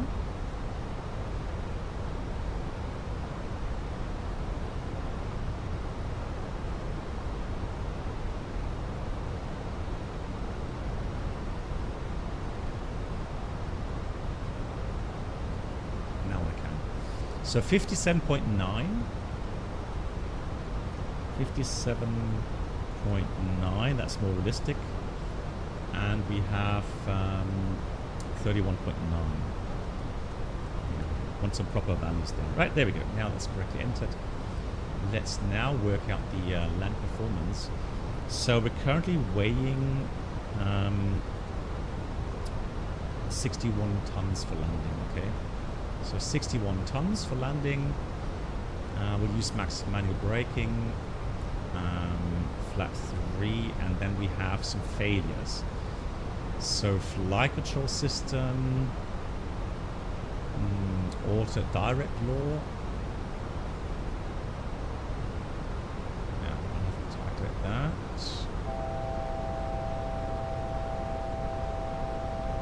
And then also slats flap system, flaps only fault, flaps are less than 1. Now look at the landing distance requirement. Hornet, thank you so much for watching. So, and this is the problem, guys. Right? So, you know, a flap failure, so a flap being locked or flaps being locked in clean configuration puts your landing distance requirement really, really high.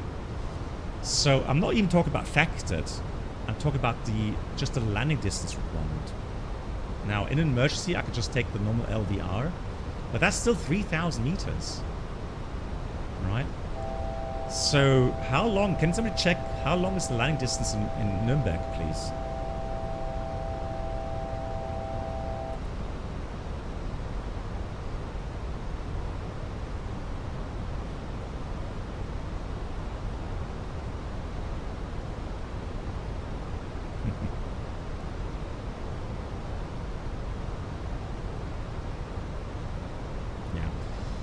So this approach would definitely be very, very challenging. Now, yeah, you see that's a problem, right? So you can see already our options. So facts, right? Fact, we have multiple failures. Worst is going to be direct low and flaps being locked and up. We need 3,000 meter runway. We only have category 1 landing capability now. Maybe even not even ILS, because localizer may be inoperative, right? So what I'll do though, so I'm going to cheat a little bit, guys. I am going to get the weather to the current weather, okay? So it should be, oh, hang on, no, that's right. So custom live weather. Can somebody please give me METAR in Munich, please, for now? Because I don't have a fighting chance to land. Thanks so much for MAN. So if light snow, few 500, broken 1200, it's still going to be challenging. That is still going to be very challenging. -2. Okay.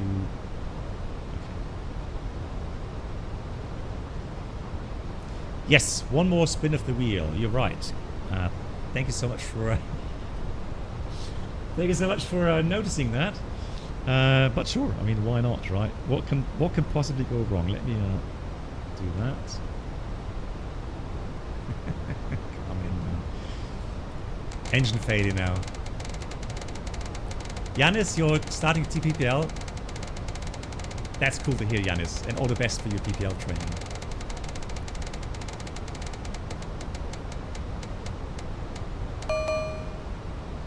Uh-oh. That is not good.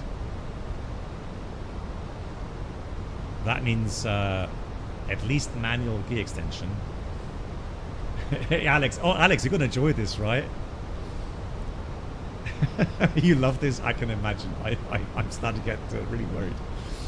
Oh, no. That's not good. That is not good. LG CIU 1 and 2.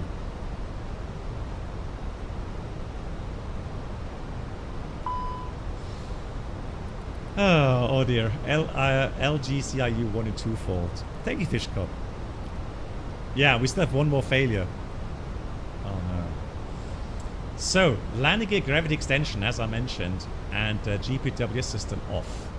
Okay, we can put that off already there. And so, yeah. Manual gear extension. Now, interestingly enough, there is a dedicated checklist for that. So let's go abnormal. Landing gear. And then landing gear gravity extension. So, so caution: do not apply this procedure if at least one green triangle is displayed on each landing gear on the wheel's SD page. Well, we don't have that, right? It is sufficient to confirm landing gear is downloaded. Disregard any possible GPWS too low gear or alert. Now, gravity gear extension, hand crank, pull and turn. Rotate handle clockwise 3 turns until reaching its mechanical stop, even if resistance is felt. And then afterwards, landing gear lever down. Gear down indications if available, check. The landing gear LG CIU 2 fault or brake system 1 2 fault alert may be spuriously triggered after gravity extension. And nose steering not available. Let's see about that.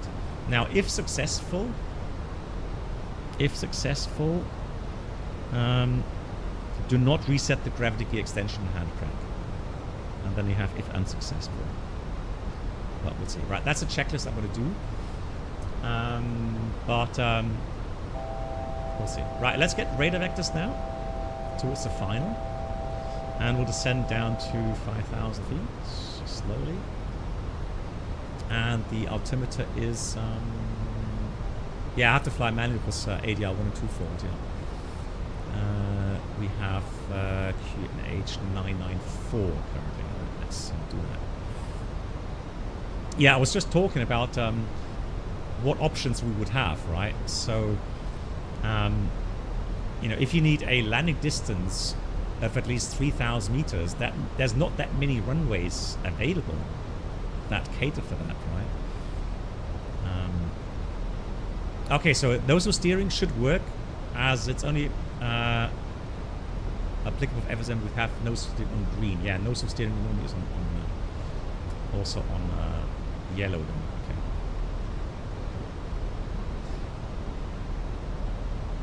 Right, let's clear LG CRU 1 and 2 fault, and we have some more interesting notes now. So approach speed VRF plus 25, landing distance please apply, we've done that. Engine 1 approach idle only, engine 2 approach idle only. Orbital protection loss, direct law, and landing gear control not available. Anything new here? LG 1 and 2. No. Oh, and reverser 1 and 2 in op. Okay. So that's going to increase the land distance even more now. So if we go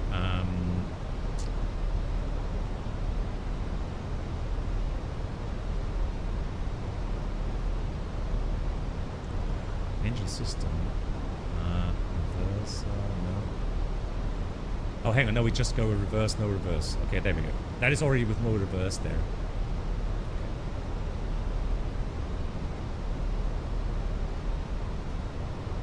What happened to my flaps? Flaps only fault. Flaps next to that. There we go. And then we've got navigation, dual ADR. It's interesting that the dual ADR really increases the land distance requirement. Exactly. The status page is a summary for all the failures. Yeah, but we are doing flaps 3, right? Yeah. That's what we're doing.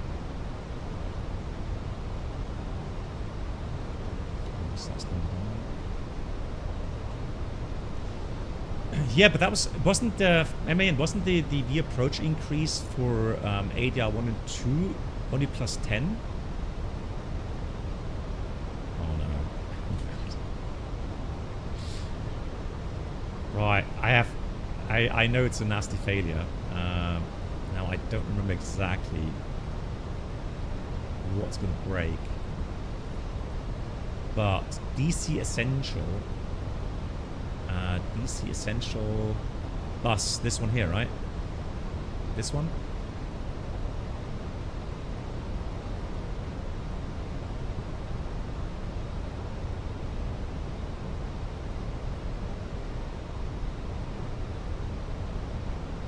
Yeah, it's a tough one, I know.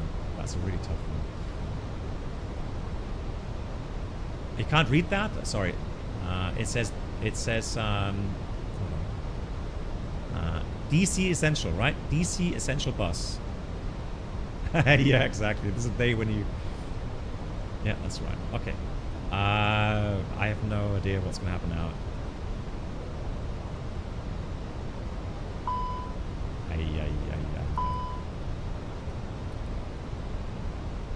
Let's be careful with the speed here. So, Alec, DC Essential bus fault. VHF 2 or 3 use. Right, so you can see now I can't use my panel anymore. So the first officer would have to do the pause, which he does anyways. Audio switching select. Now that's on the overhead panel. Audio switching. I can put Captain's 3. For the headset at least, and the boom mic. Baro ref check. Yeah, 994 on my side is checked. GPWS system off. It's been we had to switch it off 3 times by now with all these failures. So that's nothing new.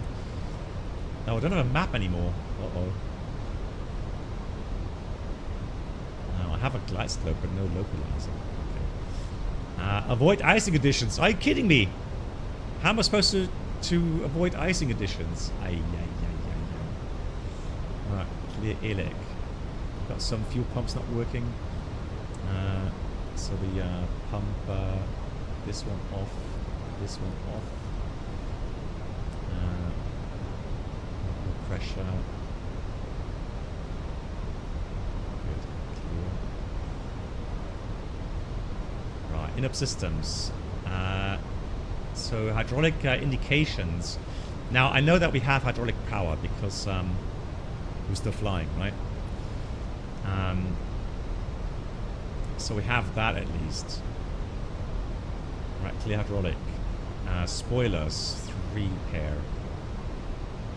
You know, status, good God. Still plus 25.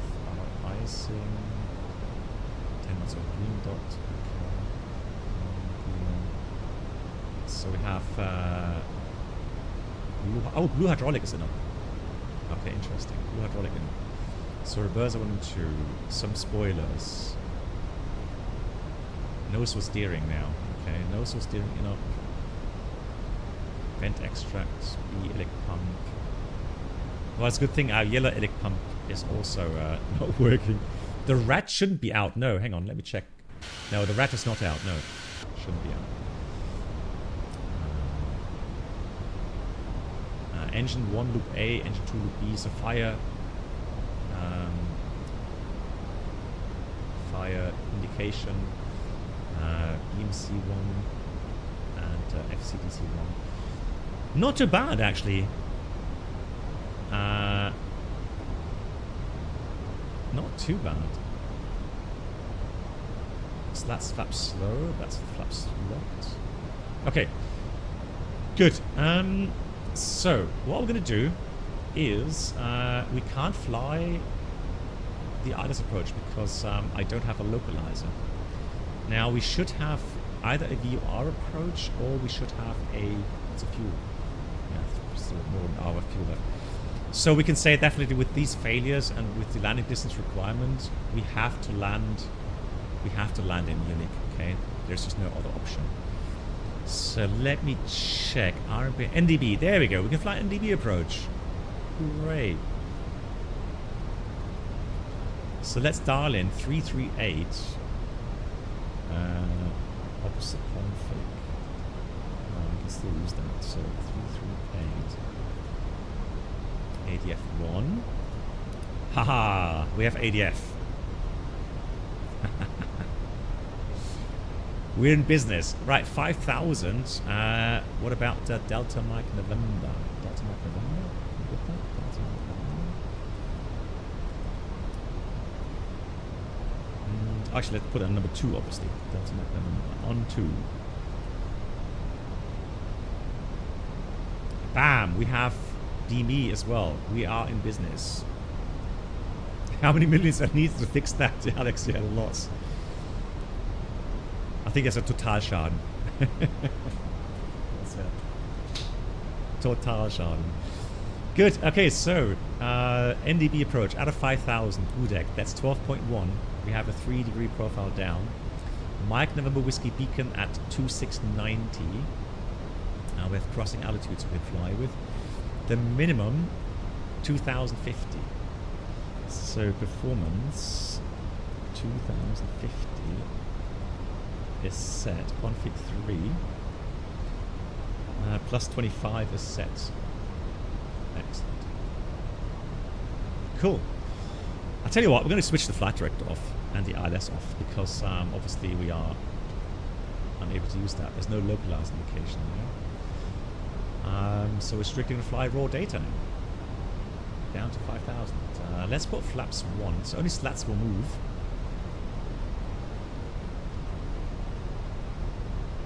And I see that how slowly they're moving. Very slowly. And yes, the flaps, of course, the flaps are not moving. Now, at some time, I hope so, Jacob, wasn't ceiling like 2,000 feet? We only 600.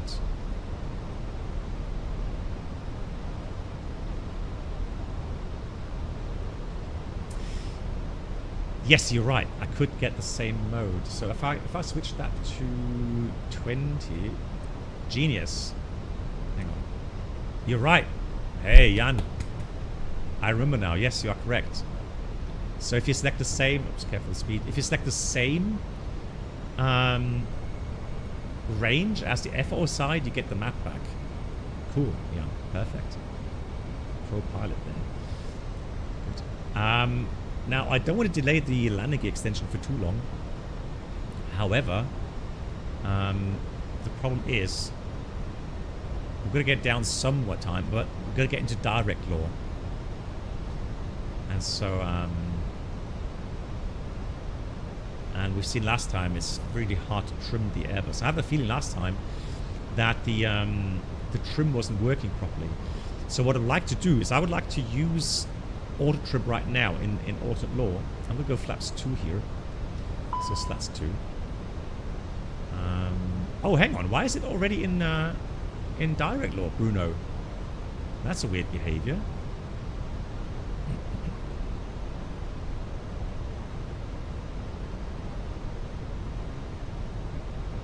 So I was hoping, well, now that we are in direct law, we might as well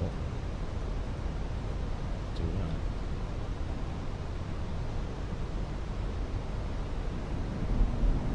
Ah, because the LGCIUs are not available. Yes, of course. Yeah, you're right.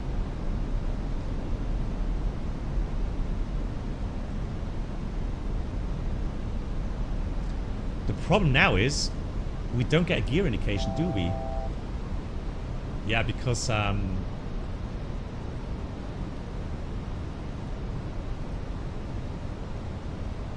we just have to trust that the gear is out.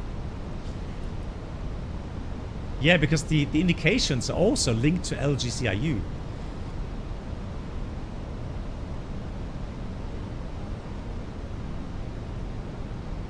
Yeah, flyby tower you could do. We'll do that. We're gonna have to.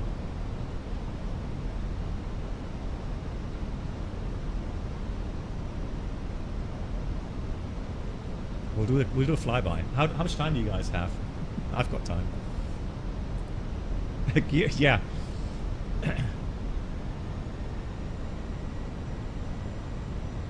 Let's do flaps 3 here. Final settings, so just the slats are moving out. Let's go back to 5,000 and then 12.1 degrees descent. Oh, God.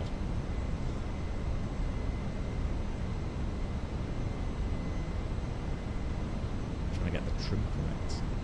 148 in the speed.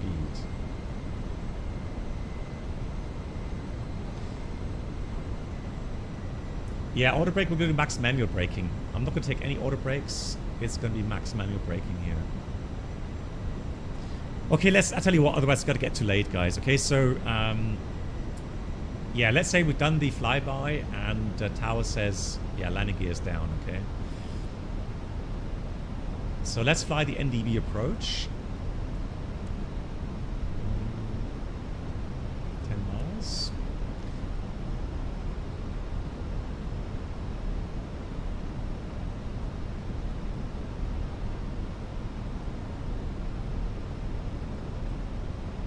Again, I have a feeling that the trim doesn't work here in direct law.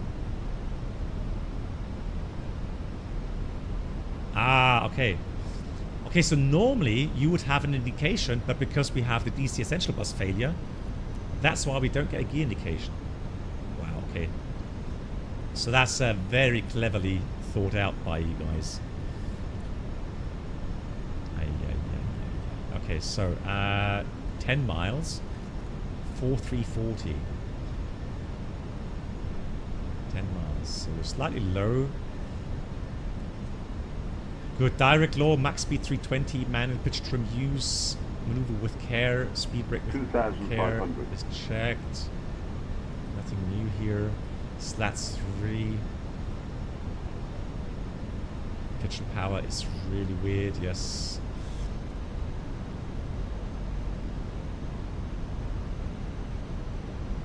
But normally, I mean, if only the slats are out, shouldn't be the pitch be really high now? And we lost the clock. Alright, I'm out. So 9 miles, we should be at 4,000, which is good. And then 8 miles, 3,700.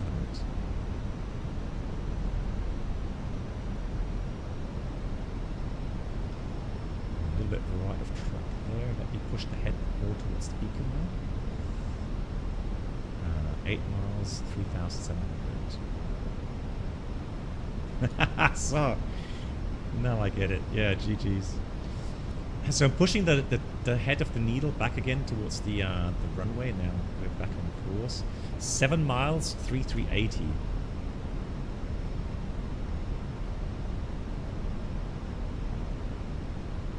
Looking okay. Now a bit right of track here. We've got signs. Yeah, well, we've got no indication there regarding signs, etc. Spoilers armed. Landing gear, well, we assume it's down. Tower says it's down. Power settings now, also, what I would say, the power settings, I think, are such that the landing gear should be down. Because we don't have flaps out, right? So if the landing gear wasn't out, then I think we would have a lot less power required. Let's get the and now we are at 5 miles, 2,750. Let's go. Just slightly high. That's so pitch sensitive.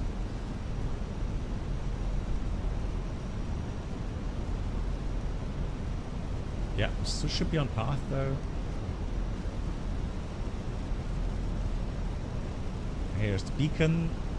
Beacon was checked. 1,000 was checked, and then at 4 miles, 2,430. Slightly low here. That's correct. Huh?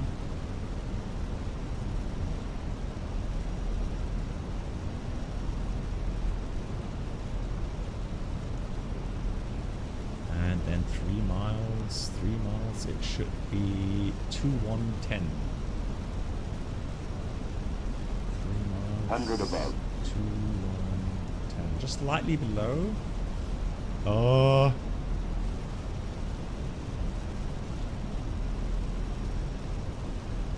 Minimum. Can you see approach lights? Ah! Oh my god, call that lucky. Slightly low though. Lord, that, I was just about to say I've got to go around, but that was lucky. 400. There you go.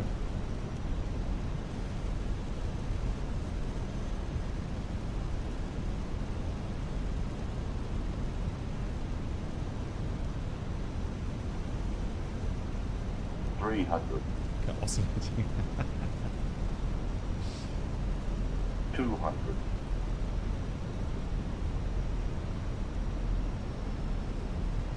Now no reverse, maximum braking. 100. 50, 40, 30, 20. Retard. 5. Right, no reverse, of course. Maximum braking. Brakes are working, fantastic. Yeah, go or continue.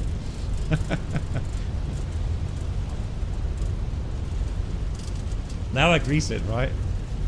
Oh. Right, let's get the stop here. I think that's it.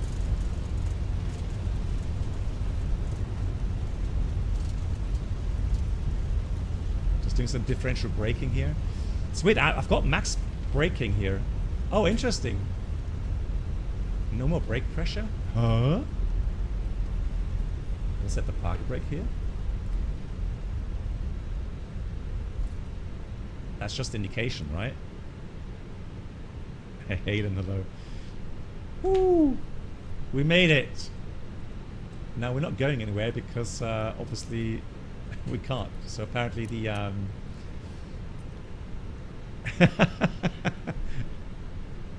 Thank you so much. I'm glad I'm down safely. Honestly, when I saw the minimum approach, and I was like, oh no, trying to fly a go around without being able to raise the landing gear. Yeah, the yellow ilic pump has failed as well. Yeah, so that doesn't work. But I mean, I was surprised to see the acupressure. The only thing is, I can only imagine that this is a indication error. I just don't believe that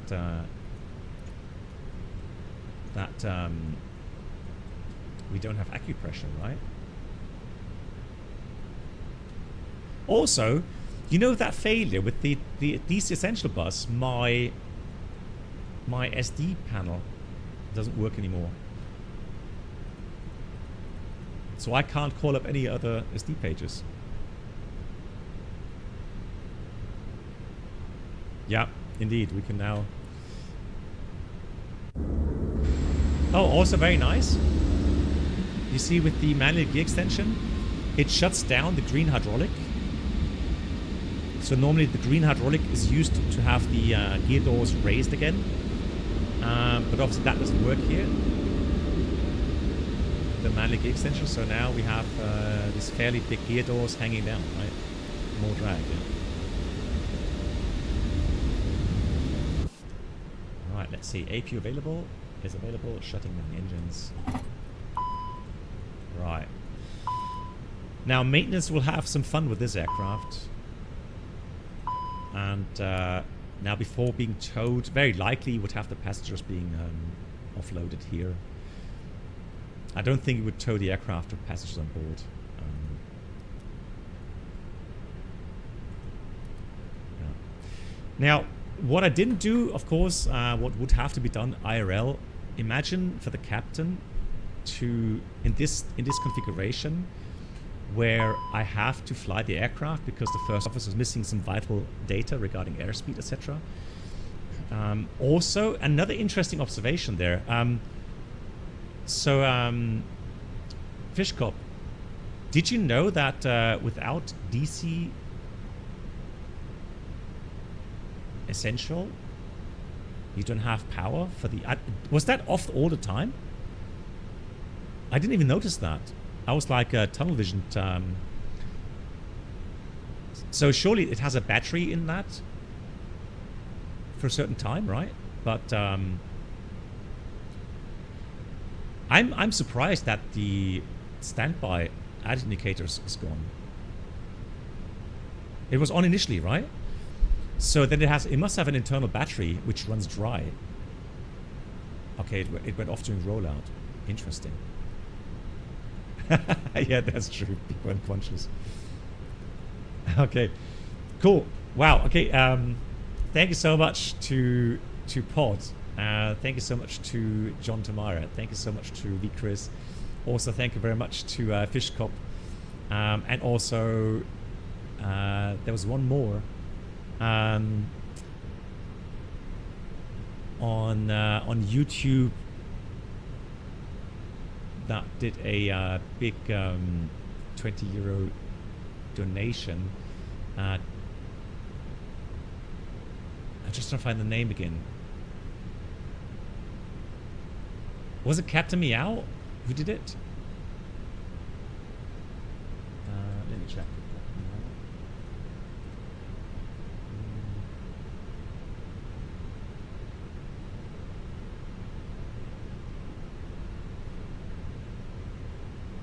It was Captain Meow. Okay, so also Captain Meow, thank you so much also for your kind donation there.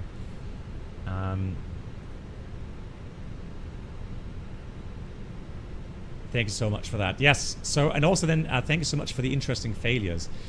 I am really, really glad that I have so knowledgeable people here in this community who know how to set spicy failures, but also know that it's going to get me working and explain a lot, but also gives me a chance to land the aircraft.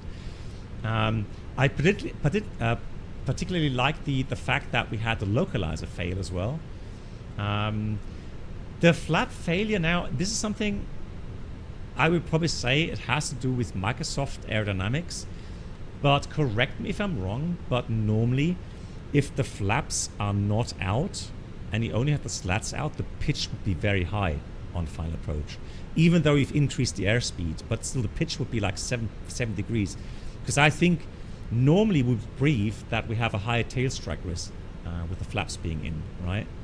So normally if you have the flaps out, the curvature and the way that the lift, center of lift changes means that you have a more pitch down kind of moment.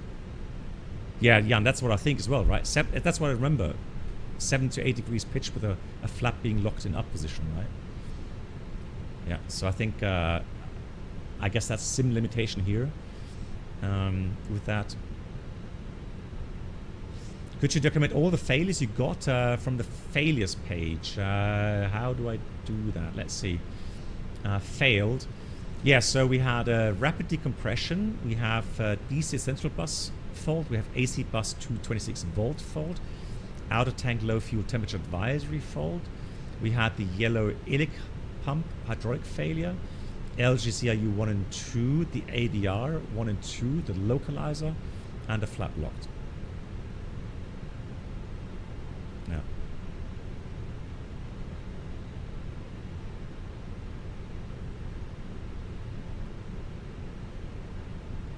Yes, exactly. Checked right, completed, fit for the 6 months. Cleared for the return line. Yeah, so again, big thank you to all of you who have been so kind donating and gifting subs and giving these very interesting failures. I hope I was able to explain a little bit about the systems, especially with regards to the ADR and IR up here.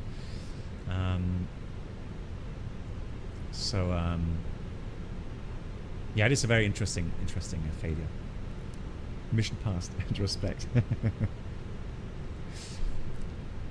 Yeah, that's true. Only one sim reload needed. I like IRL. Right?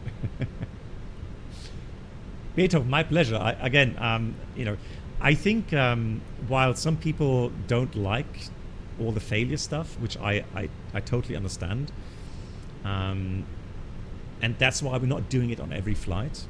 Okay. But I think from time to time, I personally like to have failures because it just spices up things a bit for me, and I can explain some stuff, and then hopefully we all can learn a bit more. Because I have a lot of real world pilots here. I've got lots of very knowledgeable people here that can chime in, and again, it's a community group effort, if you like. And I have forgotten a few things about the A320 by now, so for me it's also a very nice refresher. Ramp Agent, also thank you so much for watching. Cool. Why is the engine running? Hang on. Oh. Hey, another thing, guys. True thing. So, now I set the start switches to off, but of course normally you would check that the engine is actually spooling down, right?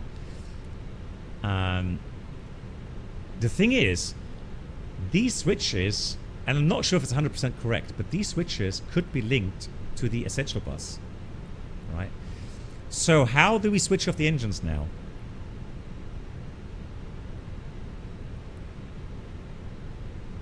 Call the fire brigade. It will take a lot of water to get the D3642 push buttons. Yes, fire push buttons. That should work. So, what do these push buttons do? Right?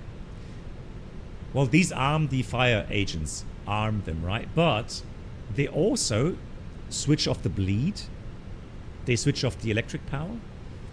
And they switch off the high pressure valve from the fuel supply. Right? No discharge needed, no. So now, look at this. Fuel flow, 0.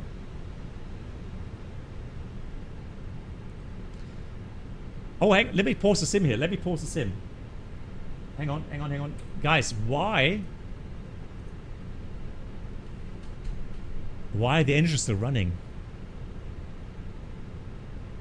I've paused the sim now, but why are the engines still running? We have no fuel flow.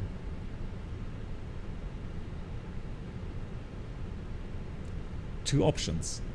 One, sim limitation is not simulated correctly. Residual fuel, yes. There could be lots of fuel, no fuel. There'll be no more fuel coming from the tanks, but there could be residual fuel in the fuel line to the engine. Now, it shouldn't take that long. It should only take a few seconds. Look at that now, yeah. They're spooning down.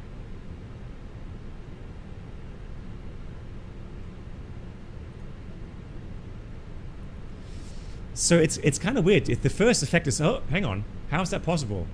Right? We closed the fuel valves. However, the residual fuel and the fuel lines to the engine is still being sucked out by the engines. And then once that is depleted, once those lines are run dry, then the engines will spool down. Yeah, so that's the last resort. And these switches should work with battery power only. Like I mean, I don't know what will have to fail for those not to get power anymore. What's your opinion on discharging remaining squibs and emergency evac with fire? You mean from the evacuation checklist? I mean, it doesn't. It says if appropriate or something. Let me get the checklist out.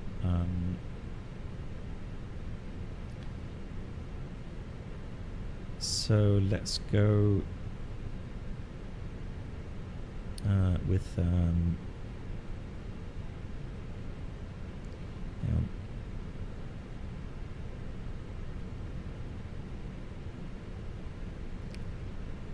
Oop. Where's my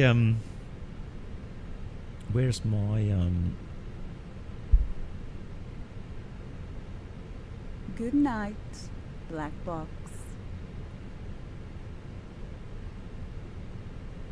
Where's my evacuation checklist?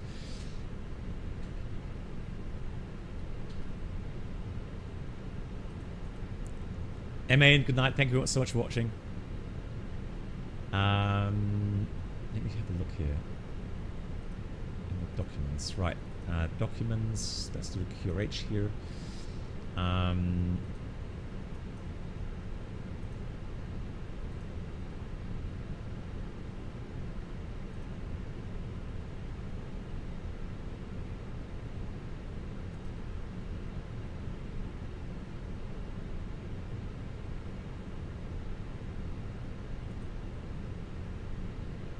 It should be in here, right? Evacuation.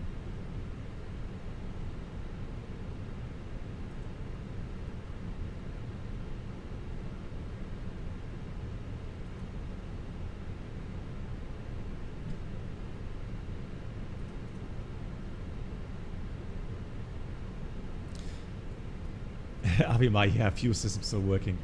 Now the thing is that it says, you go down to this and it says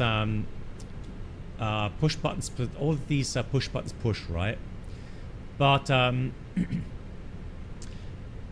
question was if it does make sense. So let's say you have engine 1 fire, right? And you switch off the you push the other fire push buttons. The question is page BC3. The question is if you discharge all of the fire extinguishers, and I would say no. I personally don't think it makes sense to discharge fire extinguishing chemicals into the engine because they are very, very aggressive, right? Those chemicals are extremely aggressive, and you would probably ruin the engine with that. And one engine costs like $5 million, right? Less work for you. Yeah, I mean. Oh, and Fabian says you had to shut off the engine in the Katana. It takes a pretty long time with all the fuel in the car and the line. Yeah. So you have to be aware of that, right? And not get nervous and think something's wrong in that regard.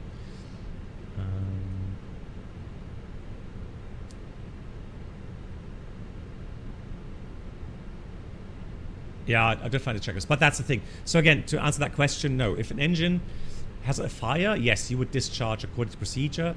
You would discharge, both bottles if necessary. But anything else like the APU or the other engine that's not on fire, I would secure it, meaning push button to stop the fuel supply. But I would definitely not discharge the extinguishers into that.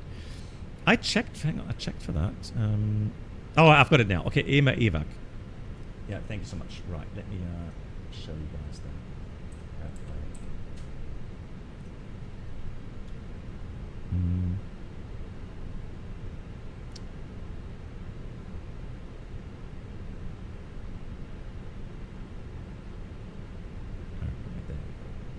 So, right, that's the checklist here. So, so you go aircraft, parking brake stopped on, right? Stopped on. ATC notified. Cabin crew PA alerted, is alerted. If differential pressure not at 0, but differential pressure would normally be at 0.